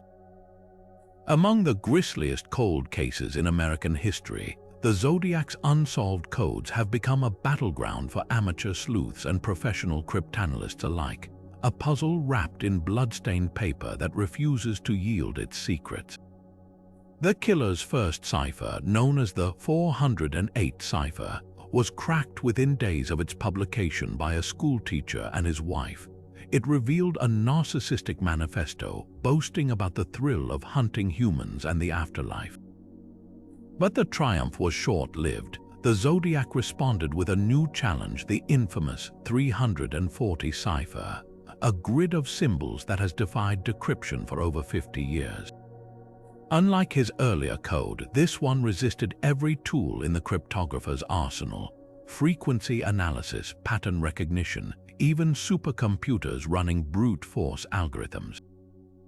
The FBI's Cryptanalysis and Racketeering Records Unit, the same team that dismantled complex mob codes, hit a wall. Why? Because the Zodiac wasn't just using substitution. He'd likely layered multiple encryption methods, possibly even inserting deliberate errors to mislead. Then, in 2020, hope flickered. A team of private researchers claimed a breakthrough using a bespoke algorithm to decode a segment of the 340 cipher. Their solution, published in a viral online paper, pointed to a bizarre confession: "I hope you are having lots of fun trying to catch me," followed by erratic ramblings about slavery and paradise. But the decryption was controversial. Critics noted inconsistencies, symbols that didn't align cleanly, stretches of text that felt forced. The FBI neither confirmed nor denied the findings, leaving the public suspended between excitement and skepticism. Even more unnerving are the ciphers we know exist but have never seen. In one letter, the Zodiac referenced sending a 32-symbol cipher to a local newspaper, but it never arrived. Was it intercepted, lost, or did he lie, feeding the mythos while hiding his true intentions? The missing cipher gnaws at investigators, a phantom clue that could be the key or another dead end. What makes these ciphers so maddening isn't just their complexity, but their creator's psyche. The Zodiac didn't just want to kill, he craved engagement, a twisted dialogue with the world. His codes weren't afterthoughts, they were the centerpiece of his horror show, designed to outlast him, and they have. In an age where DNA can resurrect cold cases and satellites track criminals from space, these handwritten symbols remain a fortress. They whisper a challenge across decades: "You'll never think like me." Whether arrogance or genius, it's a taunt that still stings. Until someone proves otherwise, the Zodiac's final words belong to him alone. On the morning of June 30th, 1908, a blast of unimaginable force ripped through the remote forests of Siberia, flattening 80 million trees across 800 square miles in an instant. The Tunguska event remains the most powerful impact in recorded history, over 1,000 times stronger than the atomic bomb dropped on Hiroshima, yet no crater marks the spot where it struck. Witnesses hundreds of miles away described a fireball streaking across the sky, brighter than the sun, followed by shock waves that shattered windows and knocked people off their feet. But when scientists finally reached the epicenter 19 years later, they found no meteorite fragments, no traces of molten rock, just a haunting expanse of charred, toppled trees radiating outward from an eerie, untouched epicenter. What kind of force could unleash such devastation without leaving a trace? The leading theory suggests an airburst, a comet or asteroid exploding several miles above the surface. At that altitude, the pressure and heat would have vaporized the object before it could hit the ground, explaining the lack of debris. Computer models show a stony asteroid around 200 feet wide, traveling over 30,000 miles per hour, could have detonated with the force of 10 to 15 megatons of TNT. But here's the twist: no orbiting telescopes or tracking systems existed in 1908. so we have no visual record of the object before impact. The absence of definitive cosmic evidence has left the door wide open for alternative explanations, each more controversial than the last. One of the wildest theories points to Nikola Tesla's Wardenclyffe Tower, an experimental wireless power station. Conspiracy theorists argue Tesla was testing long-range energy transmission that June, possibly unleashing an accidental burst of resonant energy. Proponents cite his notes referencing directed energy weapons and his cryptic claim that he could split the world in half. Skeptics, however, dismiss this as pure fantasy. Tesla's tower was incomplete by 1908, and no known technology of the era could generate such force. Still, the myth persists, fueled by the event's eerie timing and Tesla's reputation as a near-mythic inventor. Even more puzzling are the biological anomalies reported in the blast zone. Trees that survived the explosion showed accelerated growth for decades afterward, as if irradiated. Mutated plants with bizarre, elongated leaves appeared, and local reindeer herds developed strange patches of white fur. Some researchers speculate these effects hint at an unconventional energy release, perhaps even antimatter, a substance so volatile it annihilates ordinary matter on contact. While no direct evidence supports this, the idea lingers because it explains the explosion's sheer power without requiring an intact impactor. Then there's the native Evenki people's account. Their oral traditions speak of Agdi, the god of thunder, descending in wrath that day, a description strikingly similar to modern descriptions of asteroid impacts. Some Evenki hunters claim to find a shiny metal rock near the site, though it mysteriously vanished before scientists arrived. Could this have been a fragment of the object? Or was it mere folklore reshaped by decades of retelling? Decades of research have only deepened the Tunguska enigma. Soil samples reveal microscopic diamonds and metallic spherules, possible remnants of a vaporized space rock, but nothing conclusive. Modern expeditions using ground-penetrating radar continue to search for hidden fragments beneath the permafrost. The event stands as a humbling reminder of Earth's vulnerability and a warning. Had the explosion occurred over a major city, the death toll would have been catastrophic. Yet for all our advances, we still can't say for certain what lit up the Siberian sky that morning. Whether cosmic visitor, failed experiment, or something even stranger, Tunguska's true nature remains locked in the silent, scorched heart of the taiga. In the scorching summer of 1518, the streets of Strasbourg erupted with a spectacle so surreal it defies modern understanding, a dancing plague. It began with one woman, Frau Trophia, who stepped into the town square and began twirling, her feet moving as if possessed.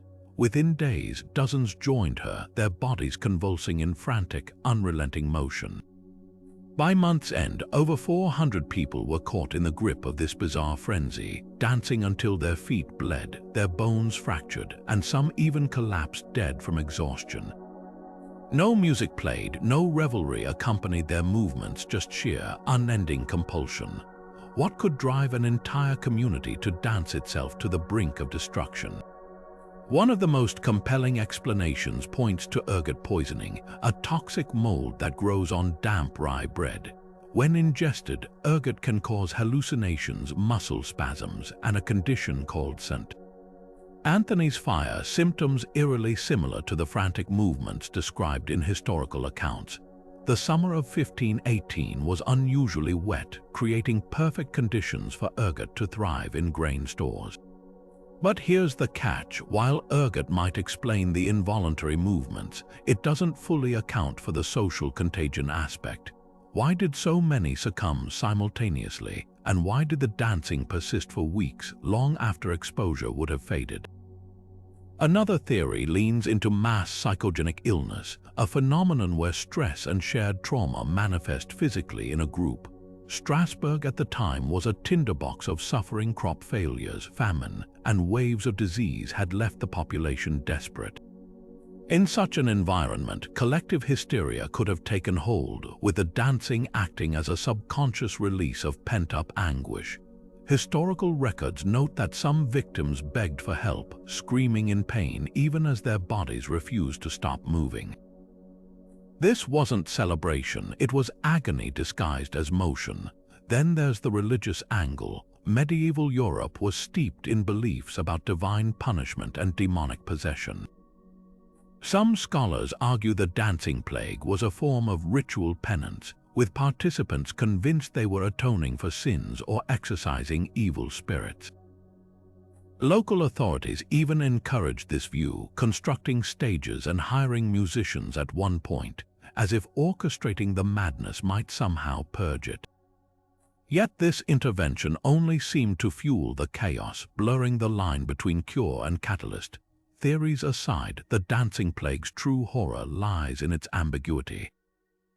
Unlike diseases with clear pathogens or environmental triggers, this event slithers through the cracks of medical and historical understanding.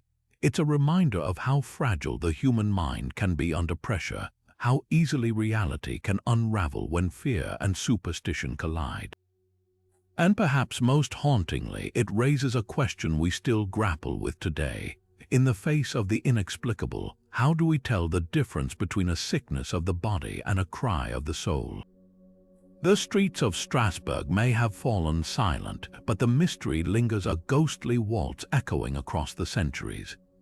Hidden in the vaults of Yale University's Voynich Library, the Voynich Manuscript isn't just a puzzle, it's a shapeshifter. Every decade, new technology promises to crack its code, only for the book to slip through our fingers once again. The latest challenger, artificial intelligence. In 2019, a team of Canadian researchers fed the manuscript's gibberish script into an AI trained on hundreds of languages, hoping patterns might emerge where human cryptographers had failed. The results were tantalizing but fleeting. The algorithm suggested the text might be encoded Hebrew with letters rearranged and vowels removed, a technique used in medieval cipher systems. Suddenly, phrases like "she made recommendations to the priest" and "the farmer lights the fire" flickered into view. But here's the catch: these translations vanished under scrutiny. Without a consistent key or grammar rules, even AI couldn't build a bridge solid enough to cross into the manuscript's world. What makes the Voynich so uniquely stubborn isn't just its alien alphabet or bizarre illustrations. It's the way the text behaves like a language while defying every rule linguistics knows. Statistical analysis shows word frequencies mirroring natural tongues. Common terms appear often, rare ones sprinkled sparingly, yet no known language on Earth aligns with its structure. Some words repeat consecutively in ways no human speech should, like "kokte kokte." The illustrations deepen the chaos. Herbal pages depict impossible plants, leaves growing from flower petals, roots twisting into celestial patterns. One section shows nude women bathing in green liquid connected by tubes, while astronomical diagrams feature stars arranged in configurations no telescope has ever captured. Is this botany from another dimension, a pharmaceutical manual for hallucinations? Recent imaging technology has peeled back layers literally invisible to the naked eye. Multispectral scans revealed faint annotations in Latin near some drawings, likely added by a later owner. But these marginal notes only reiterate the manuscript's mystery. One scroll date, 1566, hints at when it might have changed hands, but the original author remains a ghost. Even carbon dating raises questions. While the vellum dates to the early 15th century, the ink could have been applied centuries later. Could this be an elaborate Renaissance hoax? The problem is the labor involved: 240 pages of meticulously painted oddities with not a single mistake or correction. Forging nonsense on this scale would require either boundless patience or a motive we can't begin to fathom. Perhaps the most compelling clue lies in what the manuscript doesn't contain. Despite its apparent sophistication, there are no erasures, no drafts, no companion texts referencing its existence. It's as if the book materialized fully formed from the void.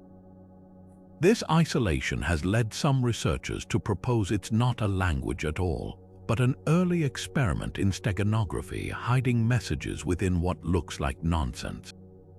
Others argue it might be glossolalia, the automatic writing of someone in a trance state, transcribing visions beyond ordinary comprehension.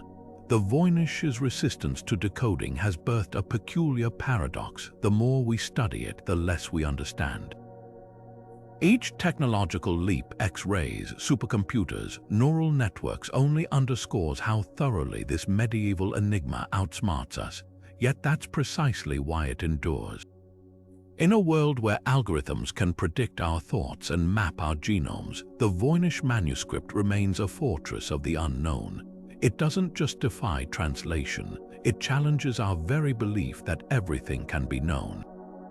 And so the pages wait, their strange symbols whispering the same maddening truth. Some doors won't open, no matter how hard we knock. Deep in Russia's Ural Mountains, a tragedy unfolded in February 1959 that would become one of history's most chilling enigmas. 9 experienced hikers, led by Igor Dyatlov, pitched their tent on the slopes of Kholat Syakh, a name that ominously translates to Mountain of the Dead. Days later, search teams discovered a scene so bizarre it seemed ripped from a nightmare. The tent had been ripped open from the inside, as if the group fled in panic. Footprints led into the sub-zero wilderness, but the hikers weren't dressed for survival. Some wore only socks, others scraps of clothing hastily torn from their friends' bodies. One by one, they were found scattered across the snow, their deaths defying all logic. 2 had crushed ribs but no external injuries, as if squeezed by an invisible vise. 1 hiker's tongue was missing. Others showed traces of radiation on their clothes. What could have driven skilled mountaineers to abandon safety in -30-degree temperatures, and what force left them with injuries no avalanche or animal attack could explain? The official explanation: an avalanche quickly crumbled under scrutiny. The slope was too gentle for a catastrophic slide, and the hikers' footprints suggested they walked, not ran, from the tent. Even stranger, no signs of struggle or panic marred their final moments. Avalanches don't remove tongues or leave victims with internal trauma resembling a high-speed car crash. This inconsistency birthed theories as varied as they are unsettling. Some point to infrasound, low-frequency waves from wind patterns that can induce terror and disorientation, possibly explaining their frantic flight. Others suggest a military experiment gone wrong. Declassified documents reveal missile tests in the region around that time, and the radiation traces hint at something far darker than natural causes. Then there's the most haunting possibility, something inhuman. Indigenous Mansi people long spoke of spirits guarding the mountains, and hikers reported strange orange spheres in the sky that night. One investigator's journal mentions finding a hiker's camera with photos of blurred, glowing orbs, images later confiscated by Soviet authorities. Could these have been secret weapons, ball lightning, or something beyond our understanding? The Soviet Union's swift closure of the case and burial of the bodies in lead-lined coffins only deepened suspicions. Decades later, science has offered partial answers but no closure. A 2021 study proposed a slab avalanche triggered by katabatic winds, a rare phenomenon where snow fractures like glass under specific conditions. This might explain the tent's collapse and the hikers' rush to escape, but it doesn't account for the radiation or the sheer brutality of their injuries. Recent computer models suggest turbulent winds could have amplified sound, creating the illusion of an approaching avalanche where none existed. Yet these theories feel like pieces of a puzzle still missing its most crucial parts. The Dyatlov Pass incident endures not just as a mystery but as a mirror. It reflects our fear of the wild, our distrust of authority, and the unsettling truth that even in an age of satellites and forensics, nature, or something else, can still rewrite the rules without explanation. The mountain keeps its secrets, leaving us to wonder, were these hikers victims of a freak natural event, or did they stumble into something far more sinister? Until the full truth surfaces, if it ever does, their story remains a ghostly whisper on the wind, warning us that some places refuse to be known. For decades, the WOW signal has taunted astronomers like a cosmic prank too perfect to ignore, a 72-second burst of radio waves so precisely tuned to the hydrogen line frequency that it seemed to scream artificial. But in an era where telescopes map the universe in exquisite detail, could modern science finally crack this 45-year-old enigma? The answer, it turns out, is as nuanced as the signal itself. Recent advances in radio astronomy have armed researchers with tools the 1977 team could only dream of. Arrays like the Very Large Telescope and the Square Kilometre Array now scan the sky with unprecedented sensitivity, hunting for repeats of that enigmatic frequency. Yet silence persists. Not a single blip has matched the original signal's intensity or signature, deepening the suspicion that whatever caused it was a one-off event, a fleeting cosmic accident we may never witness again. One compelling theory gaining traction involves hydrogen clouds warped by gravitational lensing. When massive objects like black holes or galaxy clusters bend spacetime, they can amplify distant radio emissions into temporary, intense spikes, like a magnifying glass focusing sunlight into a scorching dot. Simulations show these cosmic mirages could mimic the WOW signal's narrowband profile, appearing suddenly before vanishing as the alignment shifts. But critics argue that such events should leave telltale traces in surrounding space, like distorted galaxies or X-ray echoes. The signal's origin point near Chi Sagittarii shows none of these. Then there's the tantalizing possibility of a natural maser, a cosmic laser made of hydrogen. In rare conditions, clouds of interstellar gas can emit coherent radio waves at exactly 1,420 MHz, the same frequency as the WOW signal. But masers typically pulse or repeat, not disappear forever. Unless we've stumbled upon the universe's most impeccable timing, catching a maser's birth or death throes, this explanation feels incomplete. The most controversial angle remains deliberate transmission. SETI Jill Tarter once noted that the signal's bandwidth matched what an intelligent civilization might use to announce itself. Modern searches for technosignatures like laser pulses or Dyson spheres indirectly validate this idea. Yet even if aliens were behind it, why would they transmit just once? The energy required to beam a signal that strong across light years suggests intentionality, not randomness. Unless, of course, it was a distress call from a dying ship or an experiment we weren't meant to decode. What makes the WOW signal so enduring isn't just its mystery, it's the humility it imposes. In an age where AI predicts star formations and probes land on comets, here's a puzzle that resists all resolution. Whether a quirk of physics or a hello from the void, its legacy endures as a reminder. The universe owes us no answers, only questions, and sometimes the silence speaks louder than the signal. From the towering pyramids of Giza to the cryptic glyphs of the Voynich Manuscript, these 50 unsolved mysteries are more than just historical puzzles, they're testaments to the unquenchable human spirit. Each enigma, whether etched in stone or whispered in legend, reflects our primal drive to question, explore, and make sense of the unknown. Think about it, the same curiosity that led ancient builders to align Stonehenge with the solstice sun still fuels scientists today as they scan the cosmos for signals like the WOW. The same wonder that inspired the Maya to chart the stars now drives us to decode their abandoned cities. These aren't just relics of the past, they're bridges connecting us to the minds of those who came before, proving that the thirst for understanding transcends time. What's fascinating is how these mysteries reveal both our brilliance and our humility.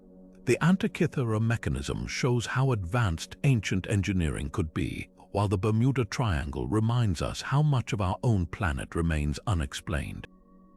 The Dropa stones and Puma Punku challenge our timelines of human achievement, while the Tao's hum and dancing plague blur the line between science and the inexplicable. They force us to confront a humbling truth. For all our progress, there are still riddles that defy even our sharpest minds. And perhaps that's the real magic, not in solving them, but in the endless pursuit of answers. Now we turn the question to you. Which of these mysteries captivates you the most? Is it the eerie precision of Sacsayhuaman stones or the haunting vanishings of the Mare Celeste? Do you think the dendrolite hints at lost technology, or is it a case of our modern eyes misreading ancient art? The conversation doesn't end here. Drop your theories in the comments. Maybe someone will see a clue we've all overlooked. And if you're hungry for more enigmas, stay tuned. The past is full of stories waiting to be unearthed, and we're just getting started.